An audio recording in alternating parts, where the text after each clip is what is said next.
క్రీస్తు నామములు శుభములు. దేవుని పిల్లకు వందనములు. ఆదివారము పునరుద్ధాన దినము. ఈ రోజున మాట్లాడుతున్నటువంటి అంశం వీపీని ఆవరించిన అబద్ధపు ఆత్మ. యేసు మన పాపముల కొరకు మరణించలేదంటూ కలిపాడు ఉపమా. టైటిల్ ఎలా ఉంది సౌమ్య? వీపీని ఆవరించిన అబద్ధపు ఆత్మ. మనం పోయినసారి ప్రసంగం చేశాం, క్రైస్తవ సమాజంలో చీడపురుగని. ఎంతమంది బయటకు వచ్చారో. అంటే వాక్యాన్ని ఏమాత్రం ప్రేమించిన వాళ్ళు కామెంట్ రూపంలో నాకు చాలామంది కనపడ్డారు. నిజంగా చాలా బాధేసింది. వాక్యాన్ని ప్రేమించే వాళ్ళు తక్కువ ఉన్నారు, 80% అబవ్ ఉన్నారు. ఇప్పుడు వాక్యంలోకి వెళ్ళే ముందు ఒక చిన్న బయట ఒకటి ఉంది, దాన్ని చూద్దాం. ఈడి ఘనకార్యమే.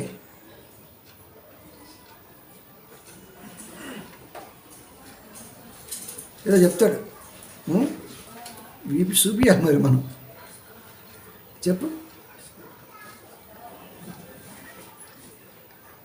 ఇది ఎంత అమాయకత్వం అంటే, మనందరి పాపాలు ఆయన మీద వేసుకుంటే ఏం రావాలి? మొదటి మరణం రావాలా? రెండో మరణం రావాలా? రెండో మరణం రావాలి. సో మన పాపాలు వేసుకోవటం వల్ల ఆయనకు మరణం రాలేదు సుమా. కానీ యేసు మూడో దినాన్ని తిరిగి లేచి పరలోకానికి వెళ్ళిపోయారు. మరి లోక పాపాలు మోసుకొని పోయి దేవుని గొర్రె పిల్ల మన పాపాలు మాను మీద మోసాడంటే అర్థం, ధర్మశాస్త్రం ప్రకారంగా పాప పరిహారం కోసం నిర్దోషమైన గొర్రె పిల్ల లేదా పశువు మీద జనులు తమ చేతులుంచి మా పాపములు దీని మీద మోపుచున్నామని చెప్పి బలిగా సమర్పిస్తారు. ఆ పోలిక ప్రకారం యేసు లోక పాపమును మోసుకొని పోయి దేవుని గొర్రె పిల్లగా పిలువబడ్డాడు తప్ప లోక పాపం తన మీద వేసుకోవటం వల్లే మొదటి మరణాన్ని పొందాడు అనుకోవటం అవివేకం. మొదటి మరణం ఆయనకి ఎలా వస్తుంది? ఎందుకంటే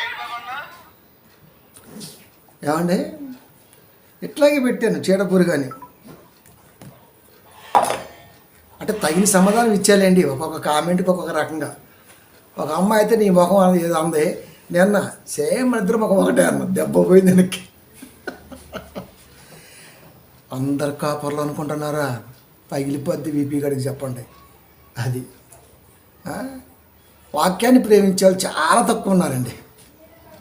మనగాడ కూడా ఒక బొప్పాయికాయ కాడ ఉన్నాడు. నేను ఎప్పుడు చెబుతా, మీ అమ్మగారికి ఎప్పుడు చెబుతా, ఈ పెట్టక వాక్యం అన్నదని. ఏమన్నాడు? మనందరి పాపాలు ఆయన మీద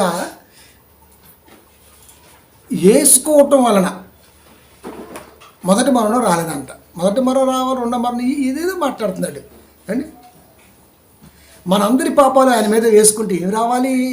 మొదటి మరణం రావాలి. అసలు యేసుక్రీస్తు వారికి మొదటి మరణం, రెండో మరణం, మూడో మరణం ఉన్నాయా? ఎరా ఫస్ట్ అది చెప్పు ఆన్సర్.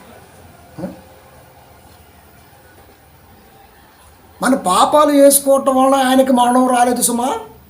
సుమా ఎందుకు మంది మధ్యలో? సునీత అని చెప్పిన అయిపోయేది బాగుంటుంది. మన పాపాలు వేసుకోవటం వల్ల ఆయనకి మరణం లేదు. అసలు ఏం మాట్లాడతావు నాయన? అసలు నువ్వు ఊకి ఏదో సరి చేసుకుంటా ఉంటావు. దానికి ఏమైనా స్టిక్ ఎత్తి అయిపోను కదా. ఎంతమంది గాలితో ఇప్పుడు ఈ ప్రసంగం. భయపడితే భయపడటానికి మామూలు అనుకుంటున్నారా మీరు? భక్తుల పాలన కొడతామని చెప్తున్నా ముందే. మళ్ళీ అది వాక్యానికి విలువిచ్చే పిల్లలు లేరండి అసలుకి. మనుషులు ప్రేమించలు ఎక్కువైపోయారు. దౌర్భాగ్యం ఏంటంటే, రెండో వారం రాలేదు, మూడో దినాన లేచి పరలోకానికి వెళ్ళాడు, లోక పాపాలను మోసుకొని పోకు దేవుని గొర్రె పిల్ల మన పాపాలను రాళ్ళ మీద మోసాడంటే అర్థం ఇదే లాంగ్వేజ్. ధర్మశాస్త్ర ప్రకారంగా పాప పరిహారం కోసం నిర్దోషమైన గొర్రె పిల్ల అదేనండి పశువు మీద జనులు తమ చేతులుంచి మన పాపములు దీని మీద మోపుచున్నాము అని బలిగా సమర్పిస్తారు.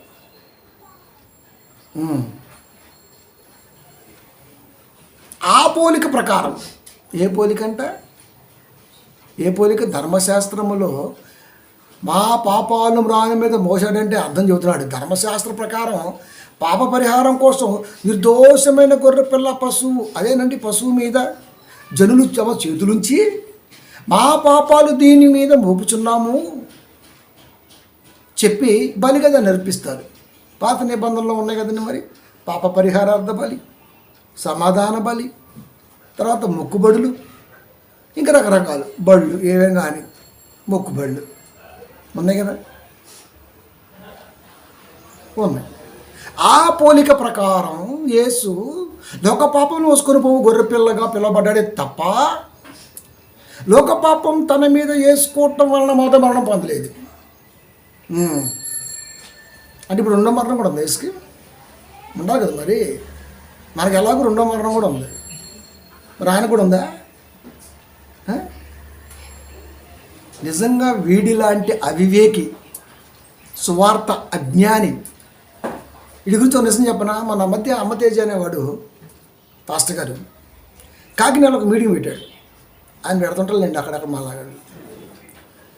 పిల్లకాయలు కొంతమంది వీడియో తీస్తున్నారు. సహజంగా మీటింగ్ అంటే వీడియో తీసుకుంటాం మనం, తప్పేం కాదు. ఆ వీడియో తీసుకుంటూ ఇట్టు పెట్టుకుని వీడియోలు తీసుకుంటూ పోయేటప్పుడు ఆ అమ్మతేజ ఫ్లెక్స్ చించిపోయిపోయారంట. అంటే యవనస్తుల్ని ఏ రేంజ్లో వీడు తప్పుదో పట్టిస్తాడో మీరు చూడండి. ఏం బోధ చేస్తున్నాడు అసలు వీడు? ఒక దైవజనుడు సరే స్వస్థతలు అంటాడో మరొకటి అంటాడో, నీకంటే బెస్టే, నువ్వు అబద్ధ బోధకుడివి. అది కంప్లీట్గా నువ్వు అబద్ధ బోధకుడివి, నీకంటే కొద్దిగా నయమే. అలాగే సపోర్ట్ చేస్తున్నాను మాకు. అది ప్రియమైన దేవుని పిల్లలు మీరు జాగ్రత్తగా వాక్యం వినాలి. అది మా వీపీని అంటావా అంటున్నా, ఒకటి వీపీని అంటా, వాడు బాబుని కూడా అంటాను చెప్పిన. అది వాడు వాక్యాన్ని అంటున్నాడు, నా యేసుని అంటున్నాడు, అనేక మంది యవనస్తులు చెడగొడుతున్నాడు, రకరకాలుగా పిచ్చి పిచ్చగా మాట్లాడుతున్నాడు. అనరా మరి? ఫస్ట్ ఆఫ్ ఆల్ ఈ మాట అంది ఎవరు? లోక పాపములను మోసుకొని పోవుచున్న దేవుని గొర్రె పిల్ల అన్నది ఎవరు? బాప్తీసం ఇచ్చి యోహాను గారు. ఇప్పుడు యోహాను గారికి ధర్మశాస్త్రం తెలుసా తెలియదా? యోహాను గారికే కాదు, అపోస్తులు అందరికీ తెలుసు, చర్చిలో ఉన్న ప్రతి ఒక్కరికి తెలుసు. నీకు తప్ప, నీ గ్యాంగ్కు తప్ప. మీది చెడ్డీ గ్యాంగు, దండుపాలి 8 మీది, అది మీకు తప్ప. ప్రియమైన దేవుని పిల్లారా, అన్నది ఎవరు ఫస్ట్ ఈ మాట? లోక పాపులను మోసుకొని పోవు దేవుని గొర్రెపిల్ల అన్నది ఎవరు? యోహాను గారు. యోహాను గారు ఎవరు? అరణ్యములో ఒక నిశ్శబ్దము, సాక్షాత్తు దేవుడు లోకానికి పంపినటువంటి బిడ్డ. ఆయన తెలిసన్నాడా తెలియకన్నాడా? తెలిసన్నాడా తెలియకన్నాడా? ఫస్ట్ ఈ మాట ఎవరన్నారో ముందు క్లారిటీ చేద్దాం.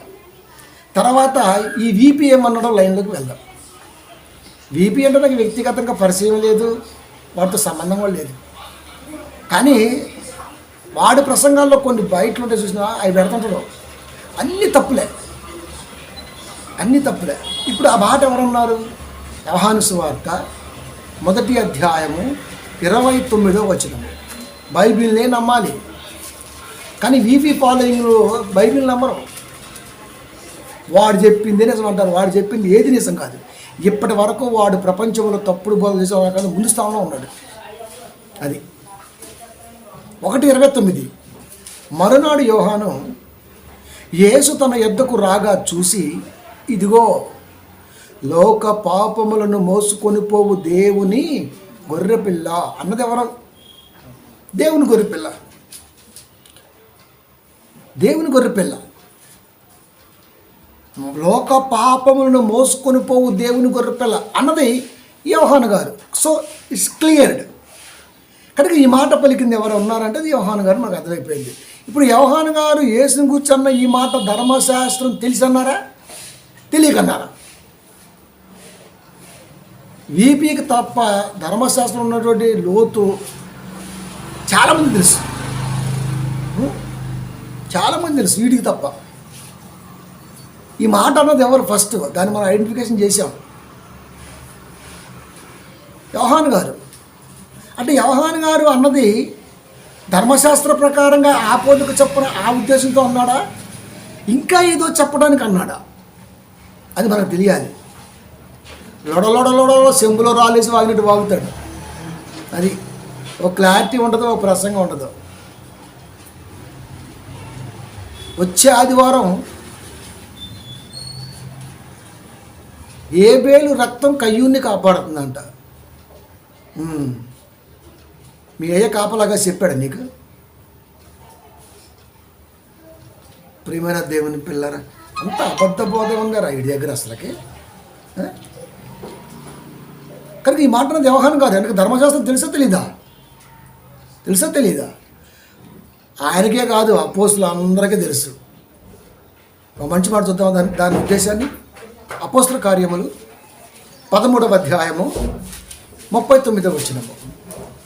ఒక ఆయన అంటాడు, అన్న విమర్శించు కానీ సద్విమర్శించన్నా, అబ్బా వచ్చారా నీతిమంతులు, కామెంట్ పెట్టే వాళ్ళంతా నీతిమంతులాగా ఉన్నట్టున్నారు. మొత్తం వాడి ఫాలోయింగే. దుర్మార్గుడికి ఎలా సపోర్ట్ చేస్తారా? అబద్ధ బోధకుడికి ఎలా సపోర్ట్ చేస్తారు? ఫస్ట్ బయట చూపిస్తున్నా కదా వాడు ఏమన్నాడు. ఒక 20-30% పిల్లలు మాత్రం అన్నా నీ బాధ నాకు అర్థమవుతుంది, కానీ మీలాంటి వాళ్ళు కావాలన్నా అన్నారు. ప్రియమైన దేవుని పిల్లారా, ఇంత ప్రసంగం చేస్తామా? అది వినరు. మధ్య మధ్యలో కొన్ని ఇస్తాం కదా, మనం కూడా కొన్ని బయటలు అవి పట్టుకొని మాట్లాడుతుంటారు. ఏం పని లేదు, ఏదైనా పని ఉంటే బాగుంటుంది, మరి ఏదైనా పని చేసుకుంటే బాగుంటుంది. ఒక్కలోకి వెళ్దాం. సరే, ఇలాంటి చెత్త ఎప్పుడు ఉంటుంది కానీ వెళ్దాం. ఇప్పుడు మనం కామెంట్ రూపంలో ఆన్సర్ ఉండదనుకో, భయపడ్డాడు అంటారు. ఆన్సర్ ఇస్తే ఎట్లుంటుందో చెప్పు. సరే, ఏది ఏమైనప్పటికీ పిల్లలు మాత్రం అవివేకులు చాలామంది ఉన్నారు. ఓకే, ఇప్పుడు మనం వెళ్దాం, ఆలోచిద్దాం. ఓకే, అపోస్తల కార్యములు 13వ అధ్యాయం 39వ వచనము. మీరు మోసే ధర్మశాస్త్రము వలన 9 అధ్యాయాల వరకు లూకా గారు రాశారు, 9 నుంచి లాస్ట్ 28 అధ్యాయాల వరకు పేతురు గారు రాశారు. అపోస్తల కార్యాలని మనకు స్పష్టంగా అర్థమవుతూ ఉంటుంది అది. ఓకే, ఇప్పుడు ఈ మాట చెబుతుంది ఎవరయ్యా అంటే పేతురు గారు. మీరు మోసే ధర్మశాస్త్రము వలన ఏ విషయములలో నీతిమంతులుగా తీర్చబడలేకపోతిరో ఉన్నదా లేదా? నేను చదువుతున్న రెఫరెన్స్ ఉన్నదా లేదా?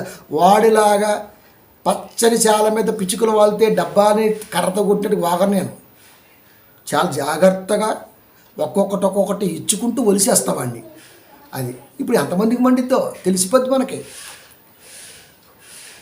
అంతేగాని మరి వాక్యాన్ని వక్రీకరించాడు కదా, ఇది నిజమే కదా అన్ని మాత్రం ఆలోచించరు. చర్చి అనగానే ఏముందండి, మంచిగా అయిపోవాలా, మంచిగా వచ్చేయాలా, వాటర్కి వచ్చేయాలా, తినేసేయాలా, సాయంత్రం దాకా అసొట్టాలు ఇంటికి వాటింటికి తిరగాల, ఎంజాయ్ చేయాలా, ఆదివారం పాటు అందరిలాగా ఎంజాయ్ చేయాలి. ఇదే చర్చి అంటే అందరికీ, క్రైస్తవుడికి. మేము అలా కాదు కదా.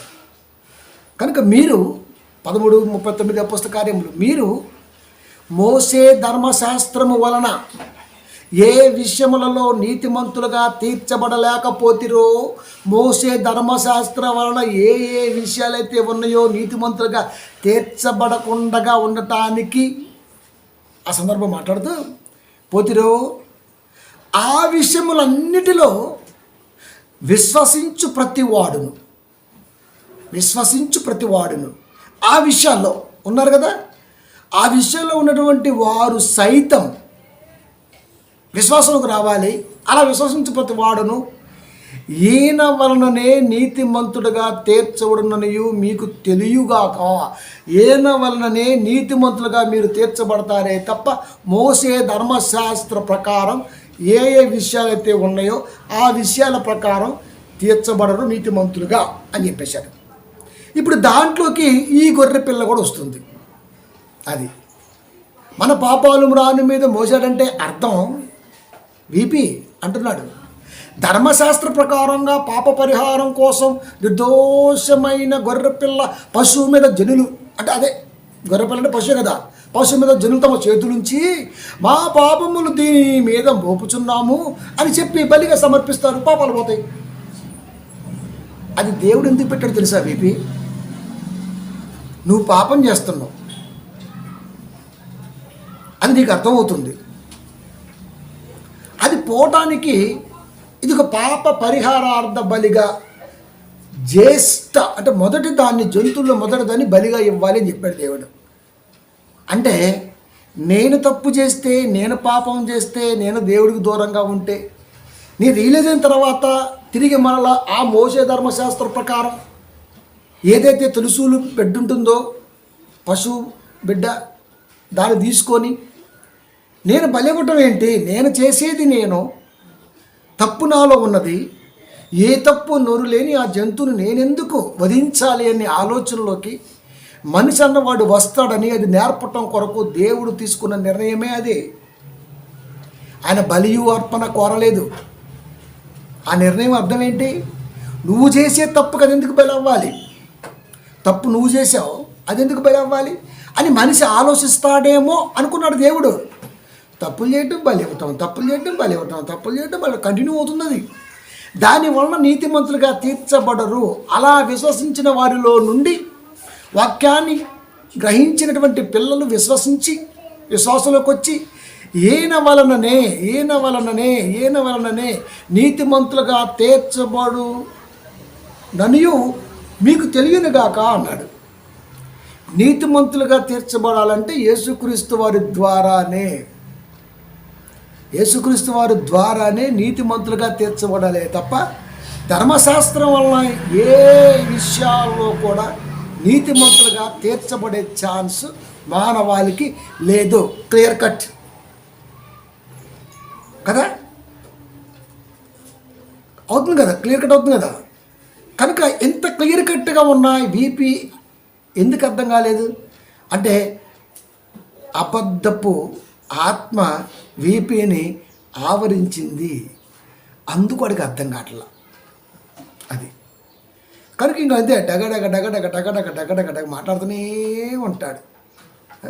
పోనీ స్ట్రైట్గా రెఫరెన్స్ చెప్పనా, మన పాపముల కొరకు అన్నాడు కదా 1:29 యోహాను సువార్తలో, లోక పాపమును మోసుకొని పోవు దేవుని గొర్రె పిల్ల అని. మన పాపాలు మోసుకోలేదంట ఆయన. ఆ పోలిక అలా ఉంది కనుకనే అలా మోసాడు తప్ప అన్నట్టు మాట్లాడుతున్నాడు. డైరెక్ట్ రెఫరెన్స్ ఏమైనా పోని 1 కొరింథీ 15:3 ఏమనుంది? నాకు ఇయ్యబడిన ఉపదేశమును మొదట మీకు అప్పగించితిని. కొరింథీ సంఘానికి రాస్తున్నాడు పౌలు గారు మొదటి పత్రికని. నాకు ఇయ్యబడిన ఉపదేశమును మొదట మీకు అప్పగించితిని. అదేమనగా ఏంటి నాకు ఇయ్యబడిన ఉపదేశము? మీకు చెప్పింది ఏంటి? అదేంటంటే లేఖనముల ప్రకారము. లేఖనాలంటే బైబిల్ రెఫరెన్స్లే కదా, లేదా కొత్త అర్థం ఏమైనా ఉందా? లేఖనముల ప్రకారము క్రీస్తు మన పాపముల నిమిత్తం మృతి పొందెను, సమాధి చేయబడెను. ఉందా లేదా?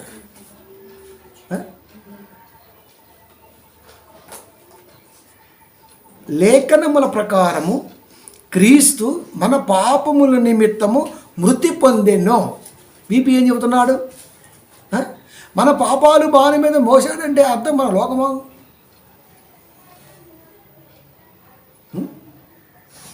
లోక పాపములు మోసుకొని పోవు దేవుని గొర్రె పిల్ల అని పిలవబడ్డాడే తప్ప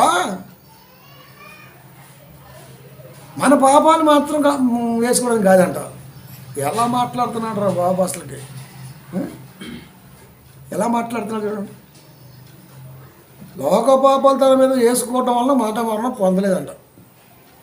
మరి రెండో మరణం కూడా ఉందని డిసైడ్ చేస్తున్నాడు. అసలు యేసుక్రీస్తు వారికి మరణం ఉందా? నేనే మార్గము, నేనే జీవము, నేనే సత్యము. జీవానికి నిర్జీవం ఉంటుందా? జీవానికి సావు ఉంటుందా? సత్యానికి సావు ఉందా? జీవానికి సావు ఉందా? మార్గానికి సావు ఉందా? చెప్పుతో కొట్టాలండి, మామూలు కొట్టకూడదు. అది పాస్టర్ గారు మీరు మంచి మాట్లాడండి. అబ్బో వచ్చారు నీతిమంతులు. ఎవడెంత ఎదవా వాక్యాన్ని కూడా చెప్పచ్చు. అది నేను మీకులాగా దాచుకోను, బరబ్బర్ దించుతా. అది ఈ కామెంట్లు పెట్టే వాళ్ళంతా పోరంబోకులే, పని బాట లేదు. అంట్లు తవ్వుకోరాదు నీకెందుకు? ప్రియమైన దేవుని పిల్లారా, చెత్త లోకంలో వాక్యం ఎవడు నమ్మట అసలుకి. కరెక్ట్గా ఎంత స్పష్టంగా రాశాడు పౌలు గారు. లేఖనముల ప్రకారము క్రీస్తు మన పాపముల నిమిత్తము మృతి పొందెను. లేఖనముల ప్రకారము క్రీస్తు మన పాపముల నిమిత్తము మృతి పొందెను. అంటే ఇప్పుడు అర్థం ఏంటి? ఇది బాధ ఏంటంటే అసలు మనం ఏ పాపం చేయలేదు. అది నీకులాగా కట్టుకున్న పిల్లని వదిలేసి తీమంటావా లిస్ట్? యాదవ తెలివితే అట్లా నువ్వు వీడు సమర్థించుకోవటం ఎవరిని పెట్టాడు తెలుసా? మళ్ళీ వీళ్ళు ఏమంటారు, వ్యక్తిగతంగా వచ్చేస్తావు. నువ్వు వ్యక్తిగతంగా ఎందుకు వస్తావు? రావులే, వ్యక్తిగతంగా ఎందుకు వస్తావు? నువ్వు వాక్యం దగ్గరకు రా. ముందు నువ్వు వాక్యం దగ్గరకు రా. నీకు అసలు వాక్యం సంగతి నాకు మా అందరూ తెలుసు. నువ్వు బెళ్ళపెత్తనం అంతే, బెళ్ళపురాయుడివి. లేఖనముల ప్రకారము క్రీస్తు మన పాపముల నిమిత్తము మృతి పొందెను అంటే పౌలు గారు చెప్పింది అబద్ధమా? అంట. అంటే ఇప్పుడు మనవుడు ఉత్తమోత్తముడు అనమాట. ఇంకా అసలుకి యేసుక్రీస్తు వారైనా ఆయన చేయర్లే, అక్కడకు చాగుతాడు, అందా వద్ద కొడతారని, లేదా ఆయన కూడా ఎత్తడు పాపం చేసిండని. మామూలు పడదు మరి ఇడితో. అది ప్రియమైన దేవుని పిల్లారా, పెద్ద బుద్ధిమంతులాగా మాట్లాడుతుంటాడు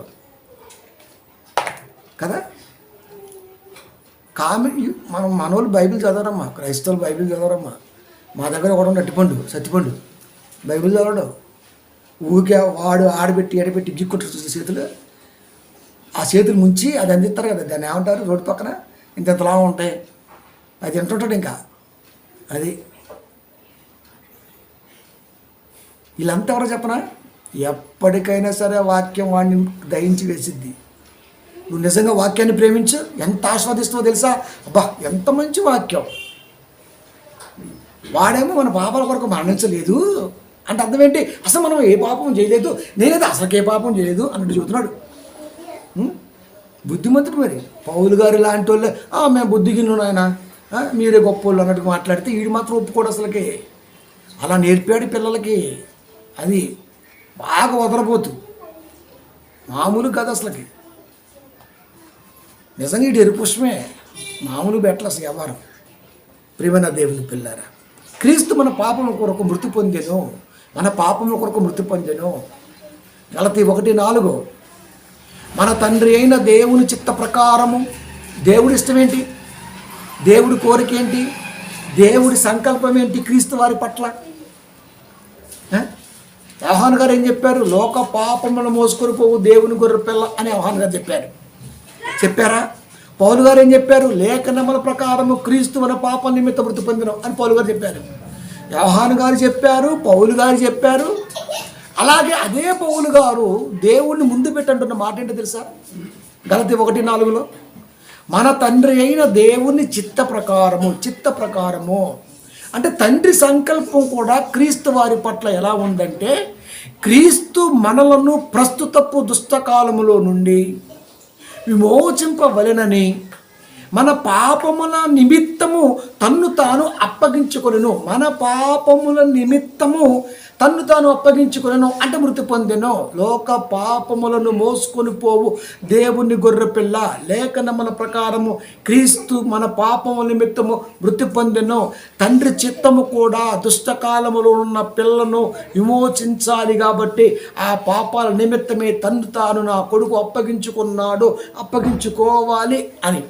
ఒక పక్క యోహాను గారు, ఒక పక్క అపోస్తలుడు పౌలు, ఒక పక్క అపోస్తలుడు, ఒక పక్క తండ్రి చిత్తం కూడా క్రీస్తు వారి మరణం ప్రస్తుతపు దుష్టకాలములో ఉన్న పిల్లలను విమోచించాలి అంటే విడుదల చేయాలి, చెర విముక్తి.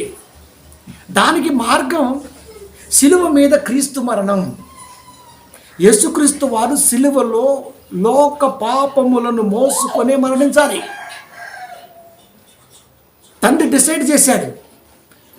పౌలు గారు క్లియర్ కట్గా మాట్లాడుతున్నారు, యోహాను గారు క్లియర్ కట్గా మాట్లాడుతున్నారు, అపోస్తులు క్లియర్ కట్గా మాట్లాడుతున్నారు. ఎన్నో రెఫరెన్సులు దీని మీద పనిచేస్తున్నాయి. అయినా సరే ఒప్పుకోడు. అది అంటే యేసుక్రీస్తు వారిని ఏం చేశాడు చెప్పనా? ఓ పశువుని చేశాడు. పశువు మీద తమ చేతులుంచి మా పాపముల నిమిత్తము నేను వధిస్తున్నావు అని ఇప్పుడు యేసుక్రీస్తు పశువా? ఆ పోలిక ప్రకారం అన్నాడు. అంటే యేసుక్రీస్తు పశువా? నువ్వు కదా పశువు, ఇంత పశువు నువ్వు కదా. తక్కువ పశువు నువ్వు, అడ్డగోలు పశువు నువ్వు, నువ్వే కదా పశువు. ఆయన ఎందుకు అంటావు నువ్వు? పైగా నేను అన్నానా అంటాడు మళ్ళా. భలే రంకుతాడండి వీడు అసలుకి, నిజం. ఇలా క్యామిడీ పీస్ ఇది, మామూలు ఉండదు మరి వీడితో. అది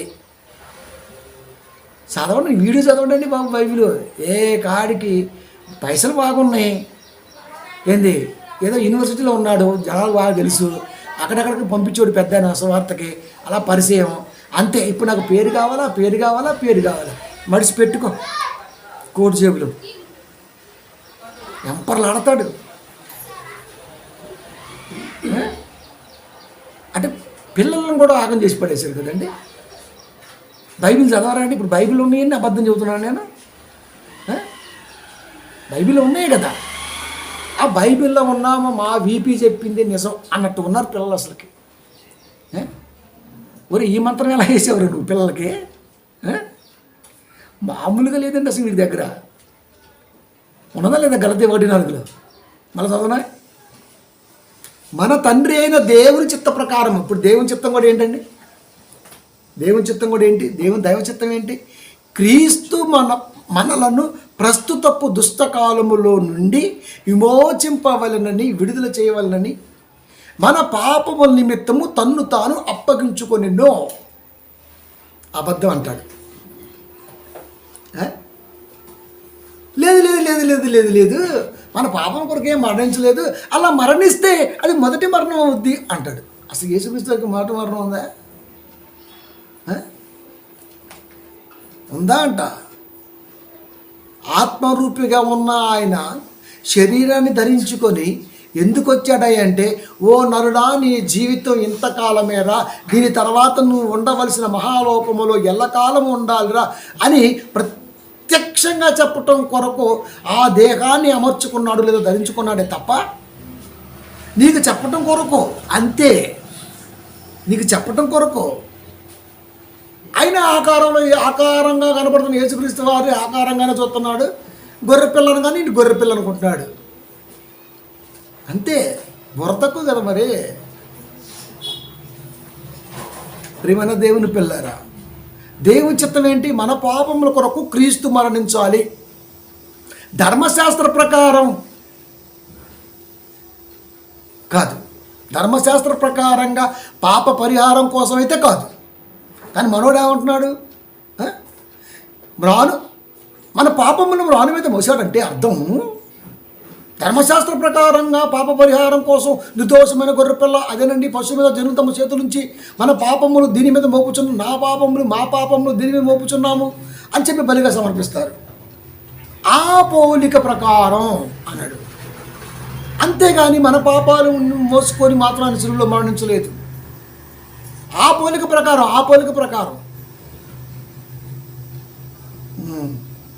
దాని అర్థం ఏంటి మరి? నీకు తప్ప ఎవరికని తెలియాలి మరి. అంటే ఇప్పుడు అక్కడ పాత నిబంధనలో ధర్మశాస్త్రంలో తప్పు చేసిన వాడు గొర్రె పిల్లను చిందిస్తాడు కాబట్టి, అక్కడ చిందించారు కాబట్టి గొర్రె పిల్లం కాదు అని చెప్పేసి యేసుక్రీస్తు ఇదా.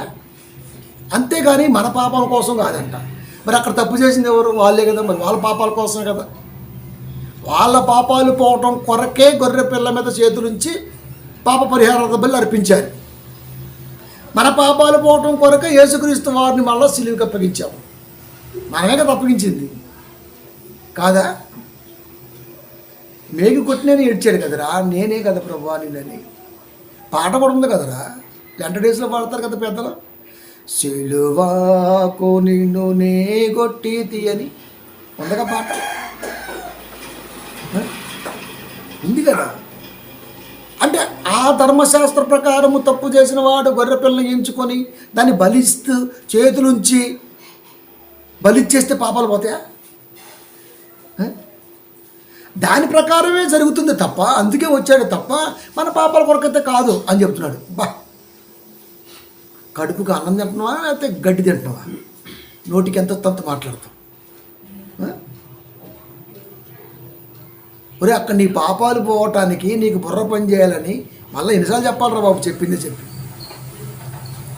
పాప పరిహారార్థం కొరకు దేవుడు దాన్ని ఇవ్వమని చెప్పాడు. జంతు బలినిస్తే దాని ప్రకారంగా పోతుంది అని ఎందుకు రాయించాడు? దాన్ని చంపమని కాదు అక్కడ అర్థం.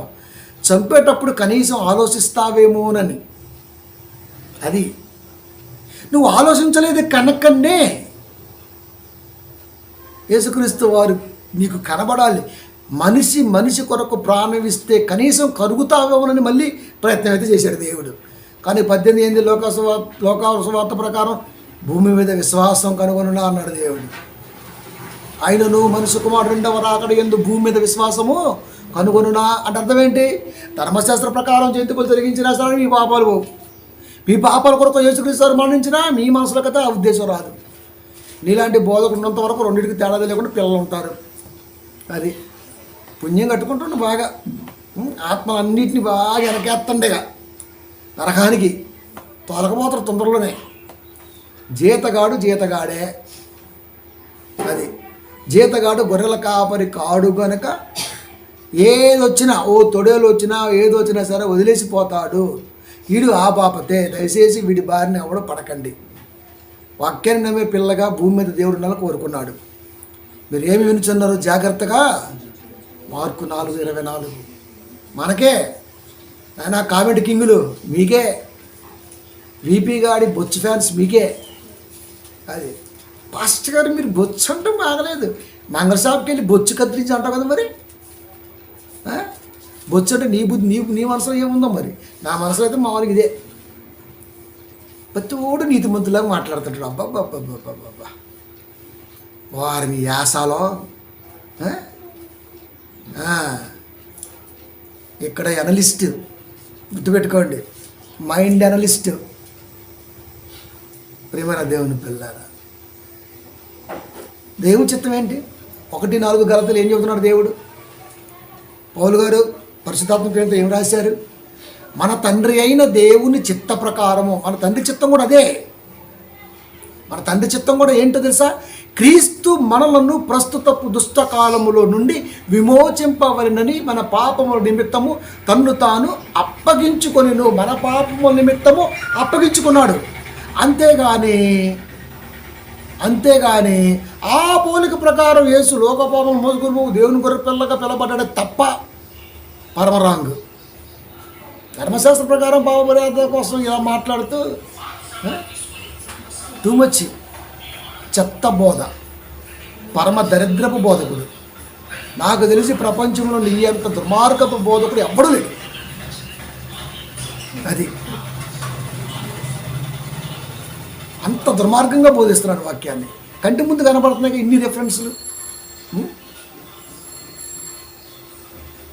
ప్రియమైన దేవుని పిల్లారా, కాబట్టి దేవుని చిత్తం కూడా అదే. క్రీస్తు మరణించాలి మన పాపం కోసమే. ధర్మశాస్త్ర ప్రకారంగా పాప పరిహారం కోసం అయితే కాదు అది. కనుక అబద్ధ బోధకుడు వీపీ గాడితో చాలా జాగ్రత్త. పదే ప్రస్తావిస్తున్న గుర్తుపెట్టుకోండి. అది రెస్పెక్ట్ ఇవ్వట్ల వాడికి. ఎందుకంటే వాడు దెయ్యానికి దెయ్యం గారు అనరు. అది నివేదన చేసి పోలీస్ స్టేషన్కి వెళ్తే రండి ఎక్స్ గారు అనరు. తోలు దీప్త కూర్చో అంటారు. అక్కడ మధ్యలో డాష్ పెడితే ఏమైనా బడి ఫిల్అప్ చేయొచ్చు. అలా ఉంటుంది అక్కడ. వీడికి ఎలా ఎత్తామండి? భూమి మీద బ్రతుకుతున్న కొద్ది కాలంలో వాక్యం కలిగి ఉంటే తప్ప నీ ఆత్మ పరలోకానికి చేరదు అన్నది వాస్తవం. దాన్ని కూడా జడగొడుతుండండి బాబు వీడు. అసలు వీడు ఏసుని ఏమన్నా పర్లే కానీ వీపీని మాత్రం ఏమనకూడదు. బాబోయ్ బాగా నాటాడండి. ఎరా రొయ్యల గీలు ఏమైనా వేసే ఉండేస్తావా నువ్వు ఈ సైడు పిల్లగాళ్ళకి? అమ్మ తెచ్చే ఫ్లెక్స్లు తింటాం ఏంట్రా నీ తెంగరనా వెళ్ళారా? వాడేదో చెప్పుకుంటుండవు, అయిపోయింది ఏదో అంటున్నావు, ఆడేదో అంటుండవు. ఫ్లెక్స్లు చించటం ఏంటన్నా తెలియకడుతున్నా? ఏదో ఆ పార్టీ ఉన్న నచ్చకపోతే ఈ నైట్ చించినట్టు. ఇది రాజకీయమా ఏం నేర్పుతున్నావు రా బీపీ పిల్లలకి? పోరగాలు కూడా అంతేనండి. బిర్యానీకి క్వార్టర్కి అలవాటు పడ్డట్టు వీడు ప్రగల్భాల మాటలకు అలవాటు పడిపోయారండి బాబు. పొగుడుతాడు కదా మరి. మన కాడ కూడా ఉన్నాడు ముచ్చిపోకూడదు. వాడిని ఊరికి పొగడాలి మనం. ఊరికి ఆడ పొగుడుతాం మనం. నీ డైర్ బాగుంది, నేను విఐపి రామరాజు టైట్ ఫిట్ బాగుంది, ఈ మీ ఆడ పొగిడావు. ఇదేగా కోరుకుంది జనం. ఊరికే పొగడతలో గజమాలు ఏడ పెట్టుకుంటాం. నవరంధ్రాలు అయితే పట్టం మరి 2. ఇంకేమైనా రంధ్రం ఉందా మరి నాకు తెలియకుండా.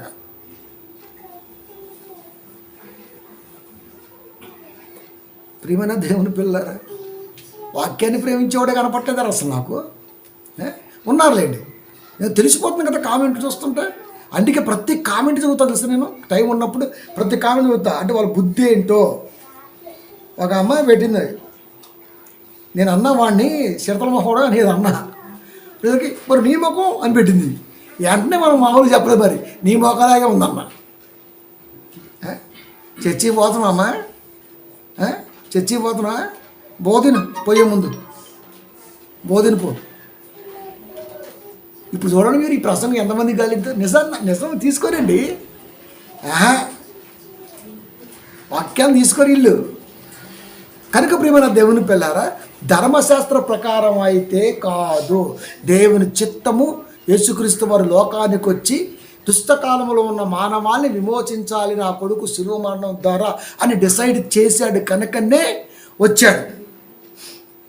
ధర్మశాస్త్రంలో సంగతుల్ని క్రీస్తు రాకముందే ప్రచురపరిచారు. అయినా జనం అర్థం చేసుకోవట్లా. ప్రతి ఏటా పోతున్నారు, మొక్కుబడులు చెల్లిస్తున్నారు. జంతు బలి ఘోరంగా జరుగుతుంది. అంటే పాపం ఏ రేంజ్లో ఉందో చూడు. అది దాన్ని తగ్గించడం కొరకు కనీసం నరులుగా నా కుమారుడు కనబడితే అక్కడ ఆలోచిస్తారేమోనని వచ్చాడు. అప్పుడు యోహాను గారు అంతమందితో యోర్దాను నదిలో 2వ రోజు, మరునాడు అంటే అర్థం ఏంటి? మరునాడు అంటే అర్థం తెల్లారి, నెక్స్ట్ డే యోహాను గారు బాప్తీసం ప్రారంభించారు. 2వ రోజు యేసుక్రీస్తు వారు యోర్దాను నదికి వచ్చాడు మరునాడు. అప్పుడు అంటున్నాడు అంతమందితో, లోక పాపమును మోసుకొని పోవు దేవుని అంతమందిలో అంటున్నాడు. అంతకుముందు ఏమన్నాడు? మిమ్మల్ని ప్రేరేపించి బాప్తీసం తీసుకోమని నడిపించిన ఆ దుష్టుడు ఎవడరా, నేను ఎవరిపో బాప్తీసం అన్నాడు. అవునుగా? అంటే అర్థం ఏంటి? నీళ్ళలో మునిగితే పాపాలు పోతాయి, పొండి తోలుతున్నారు. పసిగట్టాడు మరి ప్రవక్త కదా. 2వ రోజు క్రీస్తు ఎంటర్ అయ్యారు. అప్పుడన్న మాటే 1:29 యోహాను సువార్త, తన ఎద్దుకు రాగా చూసి, ఇదిగో లోక పాపములను మోసుకొని పోవు దేవుని గొర్రె పిల్ల. లోక పాపములను, ఆయన మన పాపాలను మోసుకొని పోవడానికి రాలేదు అన్నాడు. ఇంకా ఈయన ఏమన్నా చెప్పండి. ఎంతకంటే లోతుకి వెళ్ళామనుకో వీడి ఫ్యాన్స్ ఊరేసుకుంటున్నారు. అరే మీరు క్రీస్తుకి ఫ్యాన్సా, వీపీకి ఫ్యాన్స్రా? వాక్యానికి ఫ్యాన్సా, వాడి మాటకి ఫ్యాన్స్రా మీరు? ఎవరికి ఫ్యాన్స్రా మీరు? పైగా మీ క్రిస్టియన్స్ కూడా కాదు, మీ క్రిస్టియన్స్ అంట. బా, తెలుగు ఏం నేర్చుకున్నారు నువ్వు అసలుకి? మీ తెలుగు మాస్టర్ పేరేంటో, పళ్ళు ఎక్కడ పెట్టాలో, ఒత్తి ఎక్కడ ఇవ్వాలో, ఏది ఎక్కడ ఒత్తాలో కూడా తెలియదు. క్రిస్టియన్ అంట. చదువుకుని చావండి, ఫస్ట్ హెచ్చులు కొట్టమాకండి. బాగా చదువుకుంటే ఏ పదాన్ని ఎక్కడ నొక్కాలో అర్థం అవుతుంది. క్రిస్టియన్కి తేడా లేదా? రాయటం తప్పే, చదవటం తప్పే. ఒళ్ళు వంచని వాడికి బైబిల్ కాదు కదా, కనీసం తెలుగు మాట్లాడటం కూడా రాదండి బాబు. అది నేను కరెంట్ లేదు కదా అప్పుడు, బుడ్డి పెట్టుకుని చదివాను 4 గంటలప్పుడు లేచి. తెలుసా మీకు? చిన్న కెరోసిన్ బుడ్డి పెట్టుకొని దాన్ని ఒత్తు బాగిచ్చి పుస్తకం కింద పెట్టి చదువుకునేవాడిని. నేను ఒక్కొక్క పదాన్ని గుచ్చి చదువుకునేవాడిని. ఇవాళ లైట్లు, బాబా పెద్ద లైట్లు, అబ్బా బాబోయ్, ఇంద్రభవన్లాగా ఉంటే తప్ప కాళ్ళ మీద కాలు వేసుకొని ఊపుకుని చదవమానం. అందుకే సంక్రం అయిపోతున్నాడు, ఊడిపేసగా అట్లా. అంటే అర్థం ఏంటి? ఒళ్ళు ఉంచట్లా, కష్టం విలువ తెలియదు వీళ్ళకి. కళ్ళ మాత్రం అయ్య బాబోయ్, అదొక రంగుల ప్రపంచంగానే ఎత్తుంటారు. వాస్తవంలో కొత్త కానీ తెలియదు, తాటు ఊడిపోద్ది. అది కళ ఎప్పుడు కళ ఎవడైనా అంటాడు, వీడు కూడా అదే కలగంటాడు. అది ప్రియమైన దేవుని పిల్లారా, కనుక ఇంత స్పష్టంగా బైబిల్ రాయబడ్డా ఎందుకు వక్రీకరిస్తున్నాడు వీడు? ఎందుకు వక్రీకరిస్తున్నాడంటే, వీడు దెయ్యం సామ్రాజ్యంలో 10 డిపార్ట్మెంట్లు ఆవరించాయి. అందుకు వక్రీకరిస్తున్నాడు కదా, అందుకు వక్రీకరిస్తున్నాడు. 3:13 గలతీ మరెవరైనా చూద్దాం. ఆత్మను గూర్చిన వాగ్దానము విశ్వాసము వలన మనకు లభించున్నట్లు. విశ్వాసం ఎలా కలుగుతుందండి? 10:17 రోమా. వినుట వలన విశ్వాసము కలుగును. వీపీ గాడు సొల్లు వినుట వలన విశ్వాసం కాస్త కలుగును. అది వీడు సొల్లుగాడు. ఇంకా ఏ వంటలు అనేవాడిని సచ్చిన పోనీ చంపుతూ సచ్చిన సరే మొక్కలు చేస్తా, వదిలిపెట్టను కదా. ఎంత స్పష్టంగా ఉంది. ఆత్మను గురించిన వాగ్దానం ఏంటో తెలుసా? విశ్వాసము వలన మనకు లభించినట్లు, అంటే విశ్వాసము ద్వారానే మనకు లభించాలి. ఏంటది? అబ్రహాము పొందిన ఆశీర్వచనము క్రీస్తు యేసు ద్వారా అన్యజనులకు కలుగుటకై క్రీస్తు మన కోసము శాపమై మనలను ధర్మశాస్త్రము యొక్క శాపము నుండి విమోచించెను. దుష్టకాలములో దుష్టుని చేతిలో దేవుడికి దూరంగా శాపగ్రస్తులుగా బ్రతుకుతున్న మనకి అబ్రహాము గారిని ఎలాగైతే ఆశీర్వచనం ద్వారా దేవుడు ఆశీర్వదించాడో, ఏ విధంగా అయితే అబ్రహాము గారిని ఆశీర్వదించాడో, క్రీస్తు యేసు ద్వారా అన్యజనులకు అబ్రహాము పొందిన ఆశీర్వచనము. అబ్రహాం ఏం పొందాడు? అబ్రహాం గారి జీవితంలో ఎన్ని ఆశీర్వచనాలు ఉన్నాయి? అబ్రహాం గారి యొక్క జీవితాన్ని మనం పరిశీలిస్తే అబ్రహాం గారికి అసలు ఎంత ఆశీర్వాదం ఉంది చెప్పండి. అబ్రహాం గారు ఎవరు? తెరాహు కుమారుడు. తెరాహు ఎవరు? అన్యుడు. ఒక అన్యుల్లో, అన్య కుటుంబంలో నుంచి దేవుని మాట వినగానే ఎక్కడికి, ఎందుకు, ఏమిటి అని అడగకుండా ఆ మాటకి విలువిచ్చి ఖచ్చితంగా అలాంటి స్థితిలో ఉన్నాడు కదా, అన్య స్థితిలో ఆ మాటకి విలువిచ్చి సాగాడే. అది అంత గొప్ప ఆశీర్వాదం పొందుకున్నాడు ఆయన. నా మాట వింటే దేన్నైనా వదిలేస్తాడు. అన్యులంటే అందుకే అంత ఇష్టం దేవుడికి. మనకు కూడా ఎందుకు? వాళ్ళకి కరెక్ట్గా తగిలిందనుకో పదం, నిలబడిపోతారంతే, నిలబడిపోతారు. అబ్రహాము పొందిన ఆశీర్వచనము ఒక అన్య కుటుంబంలో అన్యుడిగా ఉన్నటువంటి అబ్రహాం గారు వెళ్ళు అంటే ఎక్కడికి అడగకుండా ప్రయాణం అయిపోతూనే ఉన్నాడు. అంటే అన్యులకి దేవుని మాట ఎంత స్పష్టంగా అందితే అది ఆశీర్వచనంగా మారుతుందో, యేసుక్రీస్తు వారి ద్వారా, అంటే యేసుక్రీస్తు వారి మాట అంటే వాక్యం అన్యజనులకు కలుగుటకై. మరి ఆయన అన్యుడే కదా, పోలిక పెడుతున్నాడు. అంటే మిగతా అన్యులకు కూడా, చర్చిలో ఉన్నవారికే కాదు బయట ఉన్నవారు కూడా క్రీస్తు యేసు ద్వారా, అంటే వాక్యము ద్వారా, నీలాంటి వాక్యం కాదు లేరా బడుద్దాయి, నువ్వన్నీ పనికి మాలిన రిఫరెన్స్లు చెప్తుంటా కానీ నీ వాక్యం కాదు అది. వీడు ఎక్కడ కింగ్ రఫీలు చెప్పనా? స్వస్థతనంట. అసలు వీడికి స్వస్థత అనే పదానికి అర్థం లేదు, సంఖ్యలు అనే పదానికి అర్థం లేదు. సాలేగాళ్ళు మావాడు ఒకడు ఉన్నాడు. అది సంఖ్యలు అంటే ఏందిరా? అందుకే టైటిల్ పెట్టిన, సంఖ్యలకి అర్థం తెలియని సాలేగాళ్ళు అని డైరెక్ట్ పెట్టలే. స్వస్థత అంటే ఏంటి? చెయ్యిపోయింది, చెయ్యమని మీ దేవుడిని, మా దేవుడు ఇయ్యడురా, ఇయ్యడు. అండ్ నువ్వు అంత పెద్ద మాట కాదువా, నీ మాట అంటే ఆయనకు అంత ఇదా? ప్రభా అదంతే, చంద్రుడు ఆగిపోయాడు, ప్రభా సూర్యుడు ఆగిపోయాడు. నువ్వు ఆపుతావా? అంటే ఇప్పుడు నువ్వు యెహోషువ అలాగా ఫీల్ అవుతున్నావా?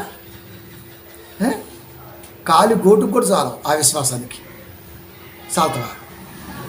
చేయబోతే వస్తే నమ్ముతా, రాదురా నమ్మవా? అంట. స్వస్థత జరగదు అందదు, నమ్మవా? వీపీ గడదు నమ్మడు అసలు దేవుణ్ణి నమ్మడు. స్వస్థత అంటే ఏమనుకుంటున్నాడు మరి? పోయింది రావటం కాదురా నాయన, పోయింది వచ్చేదని ఏమంటారు? రికవర్. స్వస్థత అంటే ఏంటి? దేని స్వస్థత అంటారు?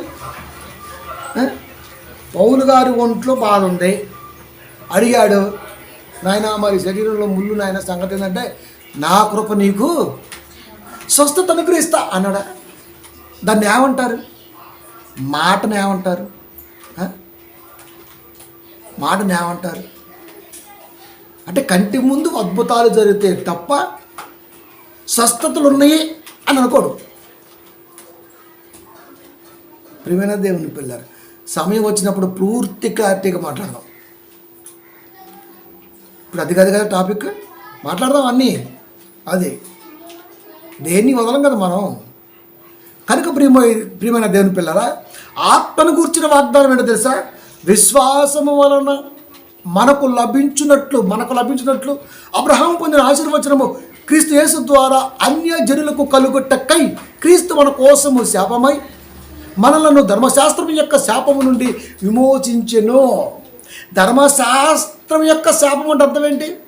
ధర్మశాస్త్రములో బలుల గురించి రాయటం వలన మనిషి ఆలోచిస్తాడు అనుకున్నాడు దేవుడు. కానీ వీడు వీపీగా లాగా మూర్ఖ జాతిలాగా మారిపోతూ ఉన్నారు. అది అప్పుడు క్రీస్తు ఎంటర్ అయ్యాడు. జంతువులు ఆపండాడి, నేను వెళ్తా అంటే ఎందుకు నాన్న? తెలిసి ఎలా వెళ్తాం? తెలిసి ఎలా వెళ్తాం? తన కుమారుడు లోకానికి వచ్చి శరీరములో బాధను అనుభవించి, శరీరములో ఎంత బాధ ఉంటుందో క్రీస్తుకి తెలుసు, దేవుడికి తెలుసు. ఎందుకంటే వాళ్ళే పెట్టారు కాబట్టి. పైగా మామూలు మరణం కూడా కాదు అది. ఏదో వెళ్ళిపోయి 70-80 వేలు వచ్చినాక 90 వేలు వచ్చినాక హాయిగా ముడుచుకొని టుప్పుకుని పోవడానికి. బాధలతో కూడా ఒక పక్క మాటలు, ఒక పక్క సూటిపట్టి మాటలు, ఒక పక్క అసలు మరణం ఆ విధంగా డిసైడ్ చేశాడు దేవుడు, డిజైన్ చేశాడు. తెలిసి కూడా వచ్చాడు. ఇక్కడైనా మనసు కరిగిద్దేమో అనుకున్నాడు. ఆహా, అదే నేను చూడలా యేసుక్రీస్తు వారు సిలువ ఎక్కటం అంటే నడవకపోతే ఇంకా అప్పుడు చెప్పుతో వచ్చి కొడతాను మీ ఊరికి ఖచ్చితంగా. బలభద్రపురం వచ్చి కొడతాను నేను. ప్రియమైన దేవుని పిల్లలు, నోటికి ఎంత వస్తుంత మాట్లాడుతున్నాడు. వాక్యం అనుకుంటుండో మరి ఏమనుకుంటుండో కదా. చెప్తున్నాడు, క్రీస్తు మన కోసము శాపమై మనలను ధర్మశాస్త్రము యొక్క శాపము నుండి విమోచించెను. ధర్మశాస్త్రము యొక్క శాపము నుండి, ధర్మశాస్త్రం యొక్క శాపం నుండి అంటే ధర్మశాస్త్రం అనేది దేవుడు ఒక మంచి సదుద్దేశంతో ఇస్తే అది రాను రాను రాను రాను రాను రాను దేవుని యొక్క తలంపుకి దూరంగా వెళ్ళిపోయిందే తప్ప, తలంపుకి వెళ్ళిపోవటమే కాదు, ఆ ధర్మశాస్త్రాన్ని పాటించే వారు శాపగ్రస్తులుగా దేవుని దృష్టికి వెళ్ళిపోతున్నారు. అరే నేను పెట్టింది ఇలా వచ్చేస్తుంది, ఇలా అర్థం చేసుకుంటుంది అనుకున్నాడు దేవుడు. అప్పుడు క్రీస్తు ఎంటర్ అయ్యాడు. ఆ పోలిక ప్రకారం లోక పాపాలు మోసుకొని పోవు దేని కొరకు పిల్ల అయ్యాడే తప్ప ఆయన మన పాపాల కోసం మరణించలేదు. నోరా లేకపోతే తాటి మట్ట ఏంద్ర అది? ఎవరు చెబితే నమ్ముతుడు? అంటే యేసుక్రీస్తు వారు దిగొచ్చి మిస్టర్ వేపి అని చెప్పాలి. ఇంకా అప్పుడు ఓ ప్రభువా నువ్వు చెప్తే నమ్ముతా ప్రభు అంటాడు. ఇంకేడు వాక్యం చెబితే నమ్మడండి. గత కొద్ది కాలంగా వాక్యాలను వక్రీకరిస్తూ కరోనా దగ్గర నుంచి వీడికి ఏమైంది తెలియదు, కానీ అంతకుముందు కూడా అంతే. కరోనాలో ఎంత ఘోరంగా మాట్లాడిండండి కరోనా విషయంలో. చైనా వాడు తిండి వలన కరోనా లోకానికి వచ్చిందని చెప్పాడు. 14:13 యెహెజ్కేలు గ్రంథము, నరపుత్రుడా ఏ దేశమైతే నా దృష్టికి విశ్వాసఘాతకమై కనబడుతుందో దానికి నేను విరోధినే. కరోనా నిన్నగాక మొన్న వచ్చింది, అంతకుముందు ఎన్ని దేశాలు పోయాయి. దేవుడు ఏం కోరుకుంటున్నాడు? వాక్యం అనేది స్పష్టంగా అన్యులకు కూడా వెళ్ళి వినాలి అని, గొప్పతనం ఏంటో తెలియాలి అని ఆయన కోరుకుంటే, శరీరపరంగా స్వస్థతలు ఉన్నాయని ఒకడు బయలుదేరాడు, వాడు వెనకాలబడి ఈడిపోతున్నాడు. అది ఇప్పుడు వాడు దారిలో పోతున్నాడు. నీకెందుకు పడదారి నేను కూడా అదే దారిలో పోతా అని అక్కడే కొడతారా, నువ్వు ఎక్కడేయాలి చెబుతున్నాడు. వాడు ఏదో వేసుకుంటూ పోతాడు, పోతే బుడుగులో పోతాడు. నీకు ఎందుకురా? ఎప్పుడైనా అవసరం వచ్చిందనుకో, వీడు అనవసరంగా ఊపున్న దారిలో పోయాడు, నా దారి నాకు తెలుసు, వీడు పోయాడు, ఒక మాట చెప్పి అయిపోద్ది. నెల వీడేం మాట్లాడటం, బయట కట్ చేయటం, పెట్టేయటం, వాడి దగ్గర పనిచేసే పోరముఖలంతకి ఇదే పని. చికెన్ బాగా మేపుతున్నాడేమో మరి, చికెన్ బాగా పెట్టి మేపుతున్నాడేమో వీడు మరి. ప్రియమైన దేవుని పేరు అంటే పిల్లగాళ్ళని ఆగం చేశాడండి. ఫస్ట్ ఆఫ్ ఆల్ యవనస్తుల్ని ఆగం చేశాడు దొంగ మాటలతో, మాయ మాటలతో. అది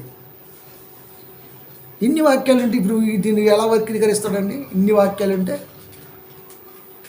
మన ప్రసంగానికి కొన్ని గంట ప్రసంగం కాబట్టి కొన్ని రాసాం, లేదా ఎన్నో బైబిల్లో కదా. కనుక క్రీస్తు మన కోసము శాపమై మనలను ధర్మశాస్త్రం యొక్క శాపము నుండి విమోచించెను. అంటే మన పాపాలను మోసుకున్నాడు. ఆజ్ఞ అతిక్రమం దూరంగా వెళ్ళిపోతూ శాపగ్రస్తులై ఉన్న మానవాళిని క్రీస్తు శిలువ మరణము ద్వారా ఆ శాపాన్ని తాను మోసుకున్నాడు. అలా ఎలా మోస్తారబ్బా? అలా బియ్య బత్తానా, వడ్ల బత్తానా, మిరప బత్త అంటాడు. పత్తి వ్యాపారం బాగా చేస్తాను అనుకుంటా, వడ్డీ వ్యాపారం చేసిన మనసు కదా, అలాగే ఉంటుంది మరి. అది వడ్డీ వ్యాపారం చేసి మన మనసు మరి ఆ విధంగా ఉంటుందా? మరి ఉంటుంది. ఎందుకు ఉండదు? మన పాపలు ఎలా మోస్తాడు, మన పాపలు ఎలా మోస్తాడు అంటే ఎలా మోస్తారు? ఒక రెఫరెన్స్ చూపిస్తా. ఏమిస్తారు? ఎలా మోసాడో చూపిస్తా. నీకులాగా ఆధారం లేకుండా మాట్లాడను నేను. అది ఏది మాట్లాడినా ఆధారం ఉంటుంది. ఇది నచ్చదు మళ్ళీ ఈ వీపీ బ్యాచ్కి. అయినా మీకు నచ్చేది ఏందిరా బోడి?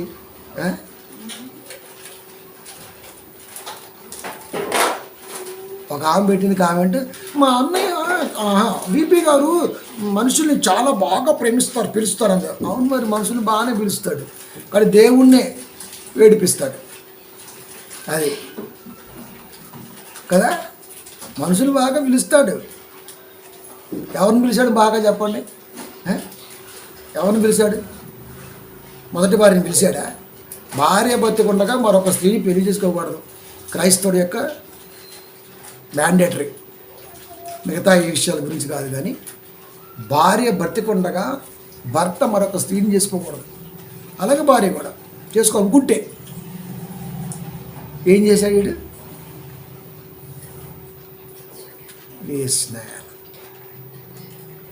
కదా చెప్తున్నా, ఎంత స్పష్టంగా ఉందండి.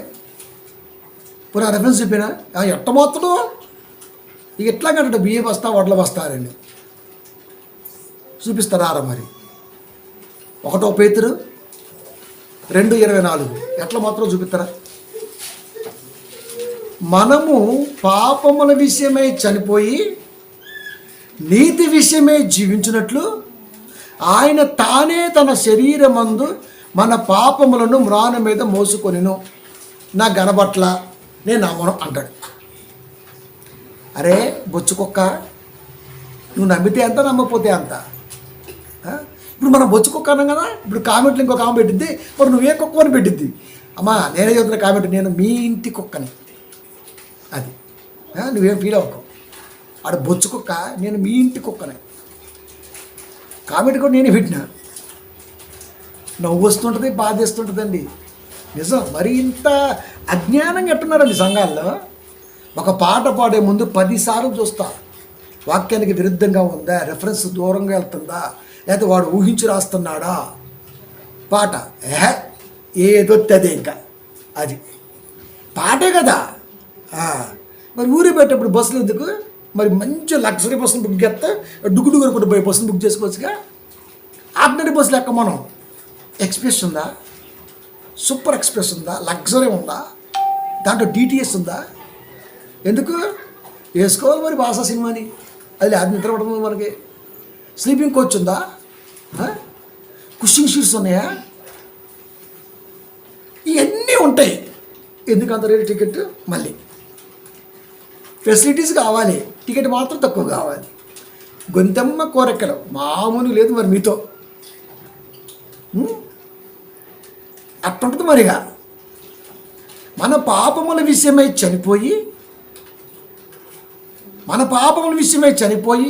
ఒప్పుకోడు. క్రీస్తు మన పాపాల వరకు మరణించలేదు. అది బుద్ధిమంతుల లిస్టులో నువ్వే ఉన్నావు ఆయన ముందు. అది పౌలు గారు ఎక్కడో అనుకున్నారు. అది అందుకే ఆయన మీరు బుద్ధిమంతులు ఆయన మేము బుద్ధిహీనం అన్నట్టు మాట్లాడతాడు.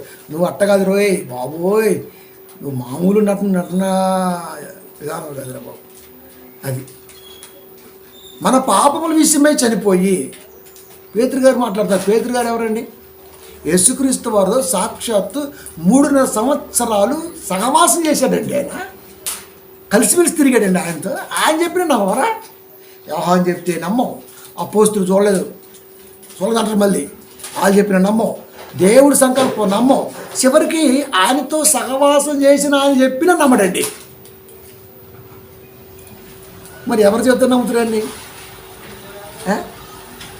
ఎవడు చెప్పినా నమ్మడం. అది ఎవడు చెప్పినా నమ్మడం. దీనికి ఏదో ఒకటి చెబుతాడండి. నిజమే కదా ఉంది. మనము పాపముల విషయమై చనిపోయి ఎక్కడ మనం బతికే ఉన్నాం అంటాడు.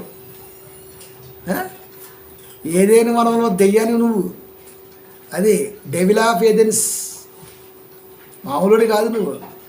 దేవుడు ఏమన్నాడు? చనిపోతారు అని చెప్పాడు. దెయ్యం ఉంది సావనంది. నిజంగా దెయ్యం మాటే గెలిచింది అని అందామా? ఆత్మీయంగా ఎప్పుడో చచ్చిపోయారు అని అందామా? అర్థాలు తెలీదు. మనము పాపముల విషయమై చనిపోయి నీతి విషయమై జీవించినట్లు ఆయన తానే తన శరీరమందు మన పాపములను మ్రాను మీద మోసుకొనెను. ఇంత స్పష్టంగా ఇన్ని రెఫరెన్స్లు ఇస్తున్నా ఇంకా అరే ఏం చెప్పాలరా భయ్ అసలుకి. ఆయన పొందిన గాయముల చేత మీరు స్వస్థత నొందితిరి. మీరు చెప్పండి, స్వస్థత అంటే ఏంటో? ఆయన పొందిన దెబ్బల చేత, యేసుక్రీస్తు వారిని కొట్టుడికి మనకు స్వస్థత వచ్చిందంట. ఏది కనపడలేదుగా? దెబ్బలైతే కనపడుతున్నాయి కానీ స్వస్థత కనపడలేదుగా. స్వస్థత కనపడదురా వీపీ, స్వస్థత కనపడుద్ది అని చెప్పడం తప్పురా మిగతా వీపీలు. అర్థాలండి. దేవుడు ఎందుకు ఆ రోజున చేశాడు? యాయిరు కుమార్ చనిపోతే ఎందుకు బ్రతికించాడు?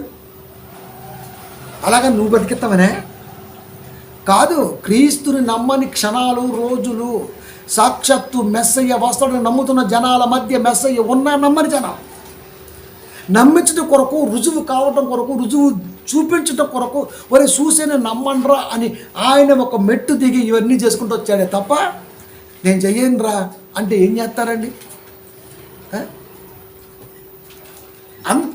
అంత ప్రేమ. ఒక మెట్టు దిగాడంటే అంత ప్రేమ మన మీద. ఆ ప్రేమను కూడా వీడు గాడిదలు, పశువులు, గొర్రెగం చేశాడు కదా. చేశాడు కదా. యేసుక్రీస్తు వారిని పశువు చేసి మాట్లాడుతున్నాడు వీడు. ఆయన తానే తన శరీరమందు మన పాపములను మ్రాను మీద మోసుకొనును. మాను మీద 3 మేకులు కనపడుతున్నాయి తప్ప పాపాలు కనపట్లేదుగా. లోకస్తుడికి 3 మేకులు కనపడ్డాయి. దీన్ని ప్రసంగం చేస్తారు. ఇప్పుడు నీకేం తెలుసు మేకుల గురించి? అది మేము చేసిన ఆల్రెడీ యూట్యూబ్లో ఉన్న పిల్లలు మీరు చూడండి. నీ కంటికి కనబడే మేకులు వేరురా. ఆ మేకులు తగులుతున్నా, రక్తం చిందుతున్నా, తండ్రి వీరేమి చేస్తున్నారా? వీరు ఇప్పుడు తెలిసి కొడుతున్నారా, తెలియ కొడుతున్నారా? కొడుతున్నారు కదా. ప్రపంచంలో ఏ వ్యక్తి అయినా మరొక వ్యక్తిని రాత్రి అండి మావాడండి తెలియక కొట్టాడండి అంటారండి. ఆ రాత్రిని ఆమె చేసుకుంటే తెల్లారిన సంగతి చెబుతూ ఉంటాం మనం. మళ్ళీ మనం చర్చికి వస్తాం, తెలియక అని మాట్లాడతాం మనం. ఆల్రెడీ వాళ్ళే మందేసి లేరుగా, వాళ్ళ కోపంతో లేరు కదా. సైనికులు వాళ్ళ వృత్తి ఏంటి, వాళ్ళ పని ఏంటి? రాజుగారు చెప్పిన ఆజ్ఞ తూచి తప్పని పాటించటమే. కొట్టో పెట్టో అంతే. చిరక నోట్లో పెట్టారు, నోటికి అందించారు, ముళ్ళ కిరీటం పెట్టారు, రకరకాల హింసలు పెట్టారు. రాజుగారు ఆజ్ఞ, ఆయన ఉప్పు తింటున్నారు కాబట్టి ఖచ్చితంగా చేసి పడేస్తారు. అదే గవర్నమెంట్ ఉద్యోగం చేయడా ఏంటి? ఎందుకు చేయరు? చేస్తారు కదా. చేస్తారు కదా. కాబట్టి ప్రియమైన దేవుని పిల్లరా, యేసుక్రీస్తు వారి విషయంలో ఏం జరుగుతుంది? ఏం జరుగుతుంది? తానే తన శరీరమందు మన పాపములను మ్రాను మీద మోసుకొనిను. మ్రాను మీద 3 మేకులు కనబడ్డే తప్ప మోస్తున్న నా పాపాలు కనబట్టలేదు కదా. అది పాపం చేసే సిలువ ఎక్కాడు ఆయన. ఎందుకంటే రోమాలో ఎవడైతే టెర్రరిస్ట్గా కనబడతాడో ప్రభుత్వానికి, వాడికి మాత్రమే ఆ శిక్ష. మిగతా వాళ్ళకి అలాంటి శిక్షలు ఉండవు. అది జనజీవన స్రవంతికి ఆటంకంగా కనిపిస్తున్న వారిని ఆటంకవాదులుగా ఆనాడు ప్రభుత్వం గుర్తించి ఆ శిక్ష వేసింది. అంటే యేసుక్రీస్తు వారు సిలువ ఎక్కారంటే వాళ్ళకి ఎలా కనబడ్డాడు? వాళ్ళకి ఎలా కనబడ్డారు? ఇలాగే కనబడ్డాడు. అలా అందామా? సిలువ చూడగానే 3 మేకులు, కారే నెత్తురు సొక్క ఇవే కనబడతాయి. అయ్యో ఇదే, అంతే కదా. మన పాపాలు ఆజ్ఞ అతిక్రమముతో మనం కలిగి ఉన్న భక్తి లోపాలు. అది ఆజ్ఞ అతిక్రమించి మనం కలిగి ఉన్నటువంటి భక్తి, అది పాపం. వాక్యంలో నీ సంఘములో విశ్వాసిగా నువ్వు ఉండటం శాపం. అంతే.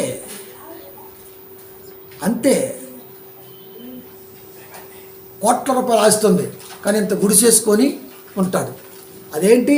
శాపం. అది శాపం. అది శాపం. అది మనకున్న స్థితిని బట్టి మనం ఉండాలనుకుంటాం, అంతేనా? అసలు ఈ రోజులు ఎవడుంటలే కానీ అలా. కాబట్టి ఆయన తానే తన శరీరమందు అంటే మన రకరకాల బాధ్యమో, దేవుడు ఎంత గొప్పడు చూడండి. తన శరీరమందు మన పాపములను మ్రాను మీద మోసుకొని, మన ప్యూరల్ వర్డ్, మానవ జాతి పాపాల కొరకు లోక పాపములను మోసుకొని పోతున్న దేవుని గొర్రెపిల్ల. బాప్తీసం అప్పుడే సిలువ మరణం కనపడిపోయింది యోహాను గారికి. తెలుసా? తెలిసిపోయింది దానికి. ఈయన వచ్చింది సిలువ మరణం కోసం, మనుషుల పాపాలను విమోచించటం కొరకు, ధర్మశాస్త్ర శర నుండి విముక్తి కలిగించటం కొరకు. ఎంత స్పష్టంగా ఉందండి బైబిల్. అసలుకి వీటికి నోరెలా వచ్చిందిరా? వెర్రి పుష్పంగాడికి ఎలా వచ్చింది నోరు? అసలుకి అంత పెద్ద మాట ఏంటి అసలు వాడు?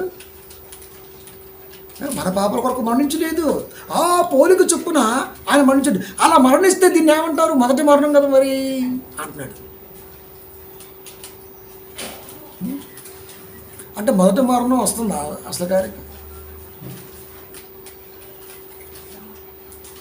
ఆయన మరణించి సమాధి చేయబడి, ఆయన సిలువ వేయబడి, మరణించి సమాధి చేయబడి తిరిగి లేచాడు. అదే కదా మరి సువార్త అంటే.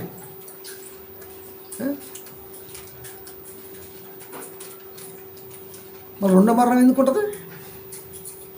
అసలు క్రీస్తు మరణం ఎక్కడది? అసలు ఆత్మకు మరణం ఎక్కడది? సింపుల్గా చెప్పాలంటే ఆత్మకు మరణం ఉందా? అగ్ని ఆరదు పురుగు, ఆత్మకు మరణం ఏది? అసలు మరణం అనే పదానికి భూమి మీద ఎవరికి అర్థం తెలుసు? నరులారా తిరిగి రండి. రండి అంటే అర్థం ఏంటి? నాన్న ఇంట్లోకి రా అంటే అర్థం ఏంటి? షూ చూపించుకుంటాం మనం. అప్పటికే షూ చెప్పులు విడిచి వస్తాం. మరి అవి కూడా వేసుకుంటే ఏమైంది? అవి నీతో వచ్చాయి కదా. అవి అక్కడే, నువ్వే రావాలి. దేహం ఎక్కడే, ఆత్మే కావాలి. ఎందుకంటే దీనికి మాత్రమే పర్మిషన్. ఇది 12:7 దానియేలు గ్రంథము. మన్నైనది వెనకట్టవలనే ప్రసంగి 12:7 మన్నైనది వెనకట్టవలనే మరలా మట్టికి పోతుంది, మట్టికి చేరుడు. ఆత్మ దాన్ని అవసరం దేవుని ఎందుకు మరలా తిరిగిపోవును. స్పష్టంగా ఉంది కదా ప్రసంగి 12:7. ఎంత స్పష్టంగా ఉంది. దేహాన్ని విడిచి ఆత్మ వెళ్ళిపోతుంది. మళ్ళీ దీనికి మొదటి మరణం, వాళ్ళ రెండో మరణం, మళ్ళీ అది క్రీస్తుకి. సరే మనకంటే ఇది మరణం కాబట్టి ఓకే, ఇది లోకం దృష్టిలో మరణమే ఓకే. తీర్పు తీర్చినాక రెండవ మరణం ఓకే, అది మనుషులకు ఉంటుంది. క్రీస్తుకి ఎందుకు ఉంటుందండి? మనం క్రీస్తుకి ఎందుకు ఉంటుంది రెండో మరణం? ఆయన కదా తీర్పు తీర్చేది, ఆయన కదా తీర్చేది, ఆయనకి ఎందుకు ఉంటుంది? ఓరిని బోధ తగలేడ అది. కనుక ఆయన తానే తన శరీరం మందు మన పాపములను మ్రాను మీద మోసుకొనెను. ఆయన పొందిన గాయముల చేత మనకు స్వస్థత నొందితిరి. మీరు స్వస్థత నొందితిరి. ప్రభు నా కొరకు మరణించాడు అని మారు మనసు కలిగి ఉండటమే స్వస్థత. స్వస్థత అంటే మారు మనసు. దేహానికి గాయం అయితే, జ్వరం అయితే అది నీకు అర్థమైన స్వస్థత. నీ తలంపుల్లో వచ్చే మార్పే బహు స్వస్థత. అందుకే మీరు మార్పు నొందే బిడ్డల వంటి వారై ఉండాలి. మీరు మారు మనసు కలిగి పాప క్షమాపణ నిమిత్తము ప్రతివాడు యేసుక్రీస్తు వారి నామమున బాప్తిసము తీసుకోవాలని చెప్పాడు పేతురు గారు అపోస్తల కార్యములో. ఎందుకు? స్వస్థత అంటే అర్థం ఏంటి? మారు మనసు. మారు మనసు. స్వస్థత మహాసభలు కానీ దేహంగానే మాట్లాడతాడు. అదే మనం పెట్టామనుకో టైటిల్, మారు మనసు గురించి మాట్లాడతాం. అదే చెప్తున్నా, టైటిల్ పెట్టడం రాకపోవటం వలన స్వస్థత అనగానే ఏదేదో నా చెయ్యి మొన్నటిదాకా నొప్పి వచ్చింది, ఏసయ్య ముట్టిండు, సాయంత్రకాలం తగ్గిపోయింది. మంచిదే, స్వస్థత వచ్చింది కదా. ఇంకొకడు వచ్చి అంటాడు, మరి నాకు దగ్గరదే అంటాడు. ఒరే, ఇప్పుడు దేవుని పరీక్షిస్తున్నారా? దేవుని పరీక్షిస్తున్నారా? దేవుని పరీక్షిస్తున్నారా అంట.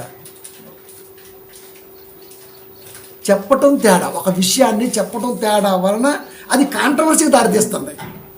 అది స్వస్థత అంటే నయమవుట, మార్పు నొందుట, మారు మనసును పొందుకొనుట. మరొకటి దేహపరంగా కూడా. అది క్రీస్తు వాక్యం ప్రకటించిన తర్వాత, మారు మనసు స్వస్థత అనుగ్రహించిన తర్వాత దేహపరంగా ఉన్నటువంటి లోపాలను సరిచేసుకుంటూ వచ్చాడే తప్ప దీని కొరకే ఆయన రాలేదు. ఆయన ఏదైనా చేయగలడు. చేస్తేనే ఆ రోజున లోకం నమ్ముతుంది. ఇప్పుడు ఇలా చేస్తేనే క్రీస్తును నమ్ముతారు అనుకోవటం భ్రమ. ఆల్రెడీ లోకానికి ఎప్పుడు సువార్త వెళ్ళిపోయింది, ఈ సువార్త వెళ్ళట్లేదు. అది అన్ని సువార్తలు పోయాయి. అది కానీ సత్యం అంటే ఏంటో, నిజం అంటే ఏంటో, వాస్తవం ఏంటో, వాక్యం ఎలా ఉంటుంది, ఇది మాత్రం వాక్యం టు వాక్య సువార్త మాత్రం వెళ్ళా. అది కనుక శరీరం మందు మన పాపమును మ్రాను మీద మోసుకున్నాడు. పాత నిబంధనలో గొర్రె పిల్ల అంటే పశువు మీద చేతులుంచి మా పాపాల నిమిత్తం ప్రభువా దీన్ని మేము సమర్పిస్తున్నాం అని చెప్తారు. ఇక్కడ ఆయనే, అక్కడ పశువు మన పాపాలను మోస్తుంది. ఇక్కడ యేసుక్రీస్తు వారు ఆయనే తీసేసుకున్నాడు. నాయనా, నీ పాపం నాకిచ్చి నేను తీసుకుంటాను. మరి నాకేమిస్తావు ప్రభా? ఇది అడగ మనం తీసేసుకో. అదే విలువ కనుకో, అరే ఇది ఇస్తా అది ఇస్తామంటే ఏం మాట్లాడుతున్నారా, ఈ ఫోన్ ఎదుర్కొంటున్నాం, ఐఫోన్ లచ్చ పుచ్చకాయ ఏం కదా, ఏం చేస్తా, ఆపరేటింగ్ వచ్చా?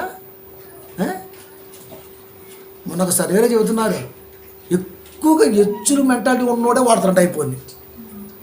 వాడు మనం చెబుతున్నాడు ఫ్యాక్ట్లో. ఎవడైతే ఎక్కువగా, నాకు అనిపించింది, ఓహో అనిపించింది, అనిల్ అంబానీ కూడా ఆండ్రాయిడే వాడతారంట. తెలిసింది.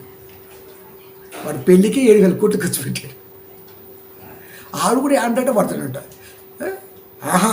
ఐఫోన్ యాపిల్కే సగం కుక్క కొరికిందో కోతి కొరికిందో తెలియదండి.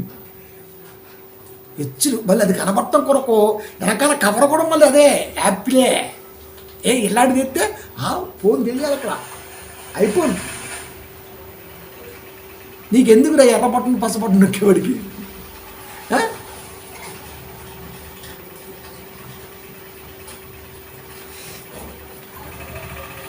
ఏం తెచ్చినోడు ఏంటి అసలు? ప్రపంచంలో ఎలా ఉన్నారేంట్రా? ఇది అనుకో 10,000 ఉంటుంది. ఒక 2-3 సంవత్సరాలు వాడుకుంటే కొత్త కొనుక్కోవచ్చు.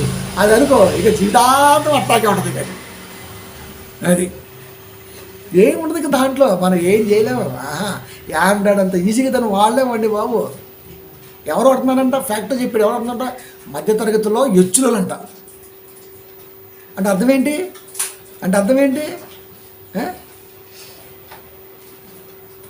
భర్త బియ్యం వెనకాలంటే అనిల్ అంబానీ కూడా పోగొడతాడు ఇలాంటి వాళ్ళ ఆమె ఛాయ్ అంత తెలుసు నీకు 3,25,000 వాళ్ళ ఆమె ఛాయ్. అది అయినా ఎంత సింపుల్ కొట్టండి, పేరగా చెప్పలేస్తాడండి బాబు తెలుసా. అనిల్ అంబానీ పేరగా చెప్పలేస్తాడు. సరే మొన్నంటే పెళ్ళి కాబట్టి ఏదో సహజంగా మీరు చూడండి ఎప్పుడన్నా పేరగని చెప్పులు, మామూలు చెప్పులు ఉంటాయి వాడి కాళ్ళకి. వాక్యమే లేదు. మ్రాను మీద మోసుకున్నాడు.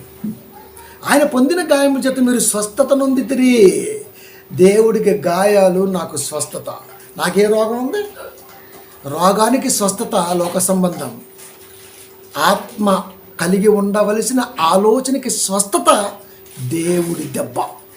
దేవుడు మన కొరకు పొందుకున్న దెబ్బలు. ఏది కావాలండి మనిషికి? ఏది కావాలి?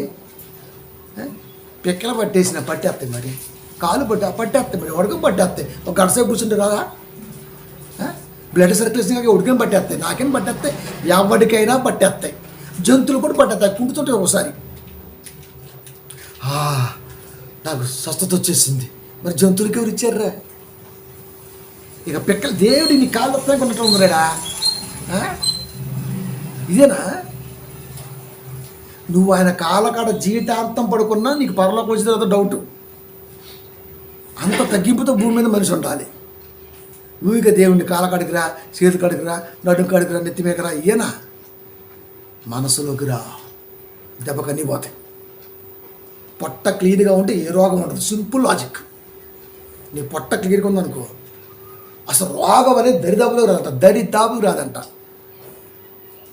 ఓరి 9 గంటల ముందే లోపల పిప్పం వేస్తాడు, 11 గంటల ముందే లోపల టిప్పం వేస్తాడు, 3 గంటలకు మరోసారి లప్పం వేస్తాడు, 6 ఒకసారి మరొకటి స్నాక్స్ పెడితే మరొకటి గప్పని టిప్పం వేస్తాడు, మళ్ళీ 9ంటికి వేస్తాడు, మళ్ళీ పడుకునే ముందు ఆకలి వేస్తుంది, ఈ పక్క కాలు మళ్ళీ వేస్తాడు. యాడ్రా తిరిగేది మిషను? మిషన్ తిరగాలి లోపల. ఆ జీర్ణాశయం ఆమ్లాలు మొత్తం పోయి ఉంటాయి. ఏడరిగింది? అది అరక్కపోవడం వల్ల వచ్చే రోగం ఏంటి? మధుమేహం. మియాం అంటది అంతే. ఇంకా అరే ఒక్కటే గుర్తుపెట్టుకోవాలి, ఎంత తినగలిగిన స్థితి ఉన్నా కడుపు ఆకలితోనే ఉండాలి. అప్పుడే మనిషి లైఫ్ లాంగ్ సత్యంత వరకు వాడు సూపర్గా ఉంటాడు. మనకేంటో బిర్రుగైతే తప్ప పట్టుతా అప్పుడే వచ్చింది. వీళ్ళు కూడా అంతే, కడుపు నిండాల. స్వస్థతల గురించి పాస్టర్ గారు చెబుతుంటే కడుపు నిండిపోయి తన్నాలి గట్ట, అప్పుడు కానీ అమ్మయ్యా ఈరోజు బాగుంది అనుకుంటారు. ఆత్మకి ఇంత చాలు కదరా. కనుక మ్రాను మీద మోసుకున్నాడు. సిలువ చూడగానే నీకేం కనిపించాలా? నా పాపముల కోసం క్రీస్తు తన శరీరములో నా పాపాలని లాగేసుకున్నాడు, తీసేసుకున్నాడు. టాప్ టు బాటమ్ మన దేహాలతో జరిగించిన ప్రతిదీ కూడా ఒకరికి అర్థం కావాలంటే ఆయన దేహంలో తీసేసుకున్నాడు. కాళ్ళే చేతులు అనుకుందాం కొంతసేపు, తీసేసుకున్నాడు. తన శరీరం ముందు మన పాపమును వారి మీద మోసుకొని ప్రతి దెబ్బ మనకి స్వస్థత అంట. ప్రతి దెబ్బ మనకు స్వస్థత. ఇంత స్పష్టంగా వస్తే మళ్ళీ ధర్మశాస్త్రం ప్రకారం ఆ ప్రకారంగా తప్ప ఆయన ఏమీ మన మీద ప్రేమతో మన పాపాలు నీ దగ్గర రాలేదని చెప్పేశాడు. ఎవరని నిన్నేమంటే సరిపోతుందిరా?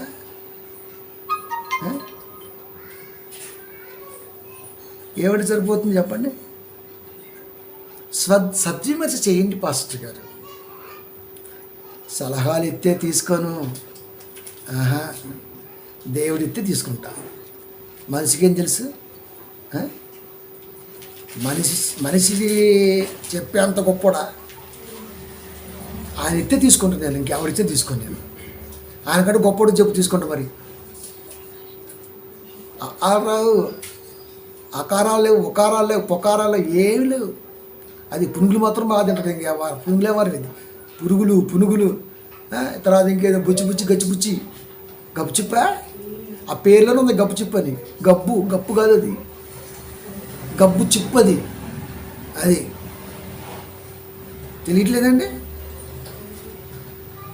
యాదవ సలహాలు రా చూడేమందో 14 ఎబ్రి. ఎలా అనగా ఎడ్ల యొక్కయు మేకల యొక్కయు రక్తము పాపములను తీసివేయట అసాధ్యము. పాత నిబంధనలు ఏముంది? ఆ పోలిక మోషే ధర్మశాస్త్రం ప్రకారంగా పాప పరిహారం కోసం నిర్దోషమైన గొర్రెపిల్ల, అదేనండి పశువు మీద జనులు తమ చేతులుంచి మా పాపం తిరిగి మోపుస్తున్నాము అని చెప్పగానే చెప్పి సమర్పిస్తారు, పాపాలు పోతాయి. ఈ లాంగ్వేజ్ నాకు మీకులాగా హెచ్చుడిగా మాట్లాడటం రాదు. అది పాష్గా పొలైట్గా మాట్లాడటం రాదు. అది హెచ్చులే. అది అమెరికా వాడు మాట్లాడతాడు, అది వాళ్ళ లాంగ్వేజ్. అదే అతన్ని మాట్లాడు. నువ్వు ట్రై చేయి. ఒక ఉంది మనకి తెలుగు ఇండస్ట్రీలో, వినబుద్ధి కదా అసలుకి. భాష అంటే నీకు అర్థమయ్యి నువ్వు తిరిగి రెస్పాండ్ అయ్యి తిరిగి సహకరించేటట్టుగా ఉండేదాన్ని భాష అంటారు తప్ప, అంతేగాని వాడు జర్మన్ వాడు కొన్ని లాంగ్వేజ్ ఇంగ్లీష్ ఒత్తుతారు, కొంతమంది పండెత్తారు, కొంతమంది సాగెత్తారు, కొంతమంది ఎత్తేస్తారు ప్రొనౌన్సియేషన్స్ అన్నీ. కాదా జర్మనీ ఇంగ్లీష్ ఒక రకంగా ఉంటుంది, అమెరికా ఇంగ్లీష్ ఒక రకంగా ఉంటుంది, రకరకాల దేశ భాషలో ఇంగ్లీష్ ఒక్కొక్క రకంగా ఉంటుంది. ఇప్పుడు వాటిని మనం ట్రై చేస్తాం ఇక్కడ. అది చదువులు వాళ్ళు ఇంటికాడికి వెళ్ళామనుకోండి, వాళ్ళతో ఎలా మాట్లాడి చెప్పండి.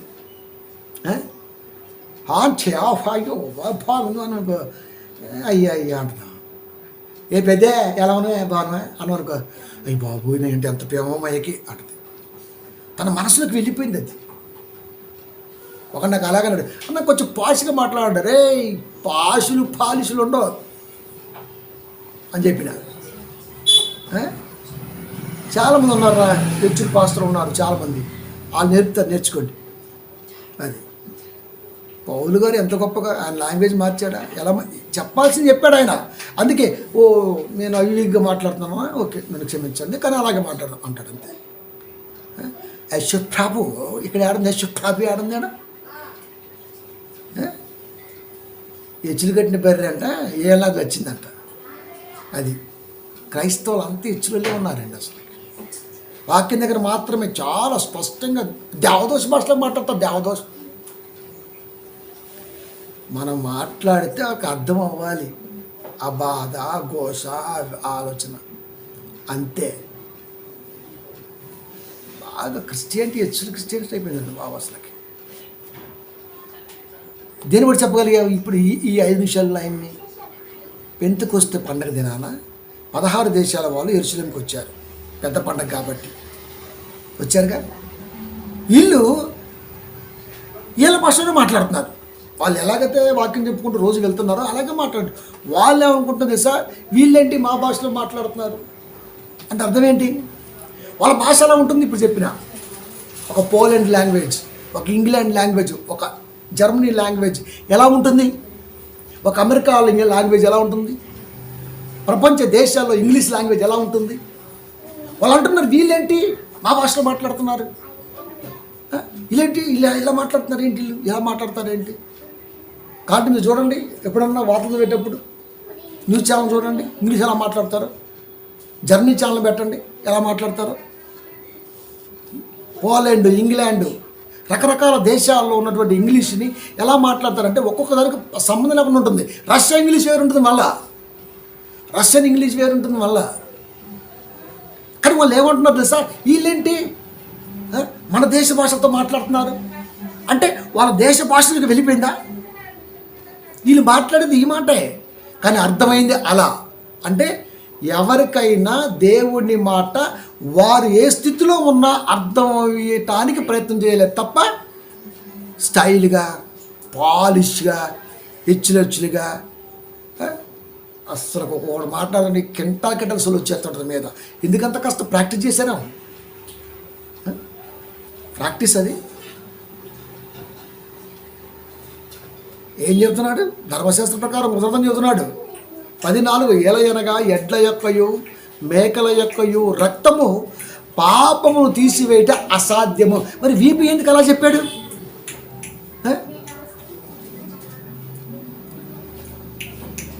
లోక పాపమును మోసుకొని పోవు దేవుని గొర్రె పిల్ల.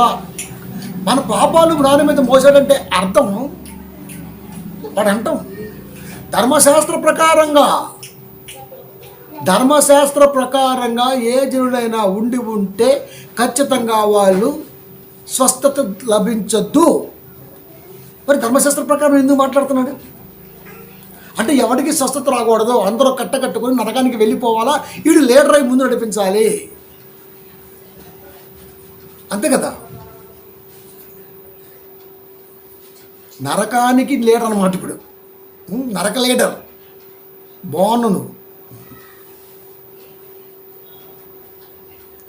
ఎడ్ల యొక్కయు మేకల యొక్కయు రక్తము పాపమును తీసివేట అసాధ్యము. మరి పాప పరిహారార్థ బలిగా జంతువులు ఇచ్చారుగా, మళ్ళా రిపీట్ చేస్తున్నా. దాన్ని నరికేటప్పుడు నువ్వు ఆలోచించాలి, అదేం తప్పు చేసిందిరా, దాన్ని ఎందుకు కొడుతున్నాడు, దానిని చంపుతున్నాడు. తప్పు చేసింది నేను కదా, ఏదైనా శిక్ష నన్ను కదా వేయాల్సింది. అదేం చేసింది తొలుసులు పిల్లని తీసుకొచ్చి దాన్ని పెంచి ప్రతి ఏటా తొలుసులు పిల్లని అప్పుడు పుట్టింది తీసుకుంటూ ఎన్ని చంపుతావు? మేకలు గొర్రెలు నీ ఇష్టం, ఎంత ఎంత రక్తపాతం. రక్తాన్ని చూసినప్పుడైనా సరే నా పాపం కొరకు ఇది చావటం ఏంటి నాయన అనుకుంటాడేమో అని దేవుడు కళ్ళగంటే బలి ఎక్కించాడు తప్ప వెనక రాలా. ఇప్పుడు ఆయన ఏం చెప్పాడు? కుదరదు. ఎడ్ల యొక్కయు మేకల యొక్కయు రక్తము పాపం తీసివేయట అసాధ్యము. మరి ఎవరు తీసేస్తారు? క్రీస్తు శిలువ మరణం మన పాపాలకు విముక్తి. లోక పాపములను మోసుకుని పోవు దేవుని గొర్రె పిల్ల. ఎందుకన్నాడు అంటే అందుకే గొర్రె స్వభావము తలదించుకునే స్వభావమే తప్ప దురుసుగా ప్రవర్తించే స్వభావము లేనివాడిగా ఉన్నాడు అని చెప్పటం కొరకు గొర్రెని సాదృశ్యంగా వాడాడే తప్ప యేసుక్రీస్తు వారు గొర్రె కాదు, క్రైస్తవుల గొర్రెలో కాదు. అది సాదృశ్యం అంతే. మృదు స్వభావితం కలిగినటువంటి జంతువు గొర్రె. కుక్క విశ్వాసం మన ఇంట్లో పెంచుకుంటాం. ఎవరన్నా వల్ల కుక్క అని పిలుచుకుంటామండి. ఉల్లిగడ్డలోడు పోతున్నాడు, ఏమని పిలుస్తాం? హలో ఉల్లిపాయల అబ్బాయి, టమాటాల అబ్బాయి అని పిలుస్తాం. ఇప్పుడు లంగాను అమ్ముతున్నాడు, వాడిని ఏమని పిలవాలి చెప్పండి? ఉల్లిపాయలని పిలిచావు, పాలని పిలిచావు, అట్టిపండ్ల అబ్బాయిని పిలిచావు. ఇప్పుడు లంగాను అమ్ముకుంటూ పోతున్నాడు. లంగోలో అని ఏమని పిలుస్తావు? ఓ లంగా అబ్బాయి అంటావా? అంతే అనాలి మరి ఇక్కడ, అంతే. కానీ వాడు వచ్చి ఏం కావాలమ్మా అంటాడు, అంతేగాని నన్ను లంగా అనవేంటి అల్లా. కానీ విడిగా చూస్తే మా పాస్టర్ గారు లంగా అంటావా, మరి కట్టుకుంటారా? మగాడు అంటే ఫ్యాన్స్ ఒక్క వేసుకోవాలి మరి, లేకపోతే మంచిగా ఉండాలి. మరి నువ్వు నీకులాగా లంగా కట్టి లంగానే అంటారు. మరి ఒక్కొక్క పదము తన స్థితిని మార్చుకున్నప్పుడు అర్థమే చూడాలి తప్ప దాన్ని ఎప్పుడూ చూడకూడదు. ఇది నీకు మ్యాండేటరీగా తెలియాలి. కనుక ఎడ్ల యొక్కయు మేకల యొక్కయు రక్తము పాపమును తీసివేయట అసాధ్యము. యేసు ఆ ప్రకారంగా మరణించాడంటే నీ పాపాలు యేసుక్రీస్తు వారు తీయలేదు, నేను చెబుతున్నాను నమ్మండి అంటాడు బీపీ. ఎంతకు తెగించారా మీరు? దుర్మార్గుడు రసిగడి అది. వీపీ గాడంత వీపీ ఇంకెవ్వలేడు. నిజం. వాక్య వక్రీకరణ జరుగుతుందండి, కంప్లీట్గా జరుగుతుంది. వచ్చే వారం ఏంటి తెలుసా? మళ్ళీ ఇదే హేబేలు రక్తము కయ్యుణ్ణి క్షమించిందట. ఎంత స్పష్టంగా చెబుతున్నాడో. నీ దుంపదేగా నువ్వే ఆడ చీడపూరికని పెడితే బాగా మర్చిపోయాను మాట చెప్పటం. నాకు సిక్కిం గవర్నర్ కదా మన దత్తాత్రేయ గారు, ఇక్కడే ఉంటాడు బేగంపేటలో. మన ఆయన బండారు దత్తాత్రేయ. బండారు దత్తాత్రేయ గారి మనవడు బాంబేలో ఉంటాడు. పేరు రాజు, బండారు రాజు. నాకు ఫోన్ చేశాడు నిన్న నైటు. అయ్యా 2 రోజుల మళ్ళీ చేస్తున్నానయ్యా, మీరు ఎత్తట్లేదయ్యా అంటే చెప్పిన అయ్యా నేను ఇలా ఇలా అని చెప్తే, అయ్యా సూపర్ నువ్వు అని మాట్లాడుతూ, విజయప్రసాద్ రెడ్డి గారిని చీటపూరిగని టైటిల్ పెట్టిన ఏకైక మగాడు నువ్వు అన్నాడు. ఒక 6 నెలల క్రితం అన్నాడంట ఆయన, నువ్వు క్రైస్తవ సమాజానికి చీటపూరిగు అని కామెంట్ పెట్టాడంట. తిరిగి నేను అదే టైటిల్తో ప్రసంగం చేస్తే ఆయన అంటున్నాడు, నేను ఎప్పటి నుంచో నీ ప్రసంగాలు చూస్తున్నా, మా నాయనలో మేమంతా ఇక్కడ సెటిల్ అయిపోయాం, మా పెద్ద సందుగా చెప్పాడు బండారు దత్తాత్రేయ గారు, ఆయన ఇక్కడ ఉన్నాడు, నేను హైదరాబాద్ వస్తా, నాకు సంఘం ఉంది, మనం కలితో కొన్ని మాట్లాడాలి, ఇవన్నీ చూస్తున్నా, రెబల్గా చెప్తూ తమ్మి నువ్వు అసలు అంటున్నాడు. పూణేలో మన ప్రసంగాలని కంప్లీట్గా వాచ్ చేస్తున్నాడు బండారు రాజు గారు. నెంబర్ షేర్ చేసుకున్నాడు, నేను వస్తానా అన్నాడు, నేను కలుద్దానన్నా, నేను తర్వాత మనం చాలా మాట్లాడదాం, ఈయన అంత ఇదిగో వదలమాకని చెప్తే నేను చెప్పిన, నెక్స్ట్ ఇట్లా అదే కాక అని చెప్పిన. వాక్యాన్ని ప్రేమించేవాడికి అర్థమైందండి అది, అంతేగాని అట్ట కుదరదు. ఇక మనుషుని ప్రేమించే వాక్యం అర్థమవుతుంది తెలుసా. ఎడ్ల యొక్కయు మేకల యొక్కయు రక్తము పాపమును తీసేట అసాధ్యం. మరి బలిచ్చారు ధర్మశాస్త్రంలో, దానికోసమేరా, దాన్ని అడిగితే నీకు జాలిగుండి కలగాలి, దానికోసం అది, కనుక అసాధ్యం. ఆ ప్రకారంగా యేసుక్రీస్తు వారు మన పాపాల కొరకు మరణించారు తప్ప, అంటే యేసుక్రీస్తు వారు కూడా మన పాపాలని తీసివేయలేదు. విజయప్రసాద్ రెడ్డి గారికి ఎత్తాడనమాట మన పాపాలని. రమ్మంట టికెట్ ఎట్టుకుని బలభద్రపురం అటు ముంచే మమ్మల్ని అందరినీ పెద్ద మిషన్ ఎట్టి కోసే తలకాయలని. పెచ్చబోధ. ప్రేమైన దేవుని పిల్లారా, ఎంత స్పష్టంగా ఉందండి వాక్యం, ఎంత స్పష్టంగా అనిపిస్తుంది. ఇంత స్పష్టతను కూడా వాడు అసలు ఏ క్లాస్గా బల్లగుద్ది మరి మాట్లాడుతున్నాడంటే, బాబోయ్ నువ్వు మామూలుడే కాదురా నాయన. క్రైస్తవ సమాజంలో చీడపురుగు, అది ట్యాగ్ వేసుకో. కింద ఏం పెట్టినా టైటిల్ ఇవ్వాలా, దెబ్బకు దెయ్యం వదలని పెట్టినా, కింద అదే పెట్టినా హ్యాష్ ట్యాగ్ ఏం పెట్టినా దెబ్బకు దెయ్యం వదలాలి. మత్తయి 1:21, తన ప్రజలను వారి పాపముల నుండి ఆయనే రక్షించును గనుక ఆయనకు యేసు అని పేరు పెట్టుదువో. దేవదూత చెప్పింది, పేతురు గారు చెప్పారు, పౌలు గారు చెప్పారు, మత్తయ్య గారు చెప్పారు, యోహాను గారు చెప్పారు, దేవుడు సాక్షాత్ చెప్పిండు. ఇంతమంది కూడా లోక పాపములను మోసుకొని పోవడానికే క్రీస్తు శిలువ మరణం అని చెప్తే, కాదు పాత నిబంధనల ధర్మశాస్త్ర ప్రకారముగా ఆ విధంగానే తప్ప ఆయన మన పాపల కోసం రాలేదు అని ఎంత తెగించి మాట్లాడాడండి అసలుకి. అది నోరా తాటి మట్ట. ఎంత పిచ్చోడితే సభలు ఏంటారు అసలు, అది లేకెడతానా. ఒరే వాక్యాన్ని ప్రేమించేవాడు ఎవడైనా వీపీ గారితో సభలు పెట్టేశారా, నిజం. అసలు వాడు దరిదాపులు కూడా పోడు. ఇక గౌరవాలు మర్యాదలు కోరుకుంటారు చూసినా ప్రేమలో, అలాంటి బుడబొక్కల బ్యాచ్ ఉందనుకో, ఆ బ్యాచ్ బద్ది.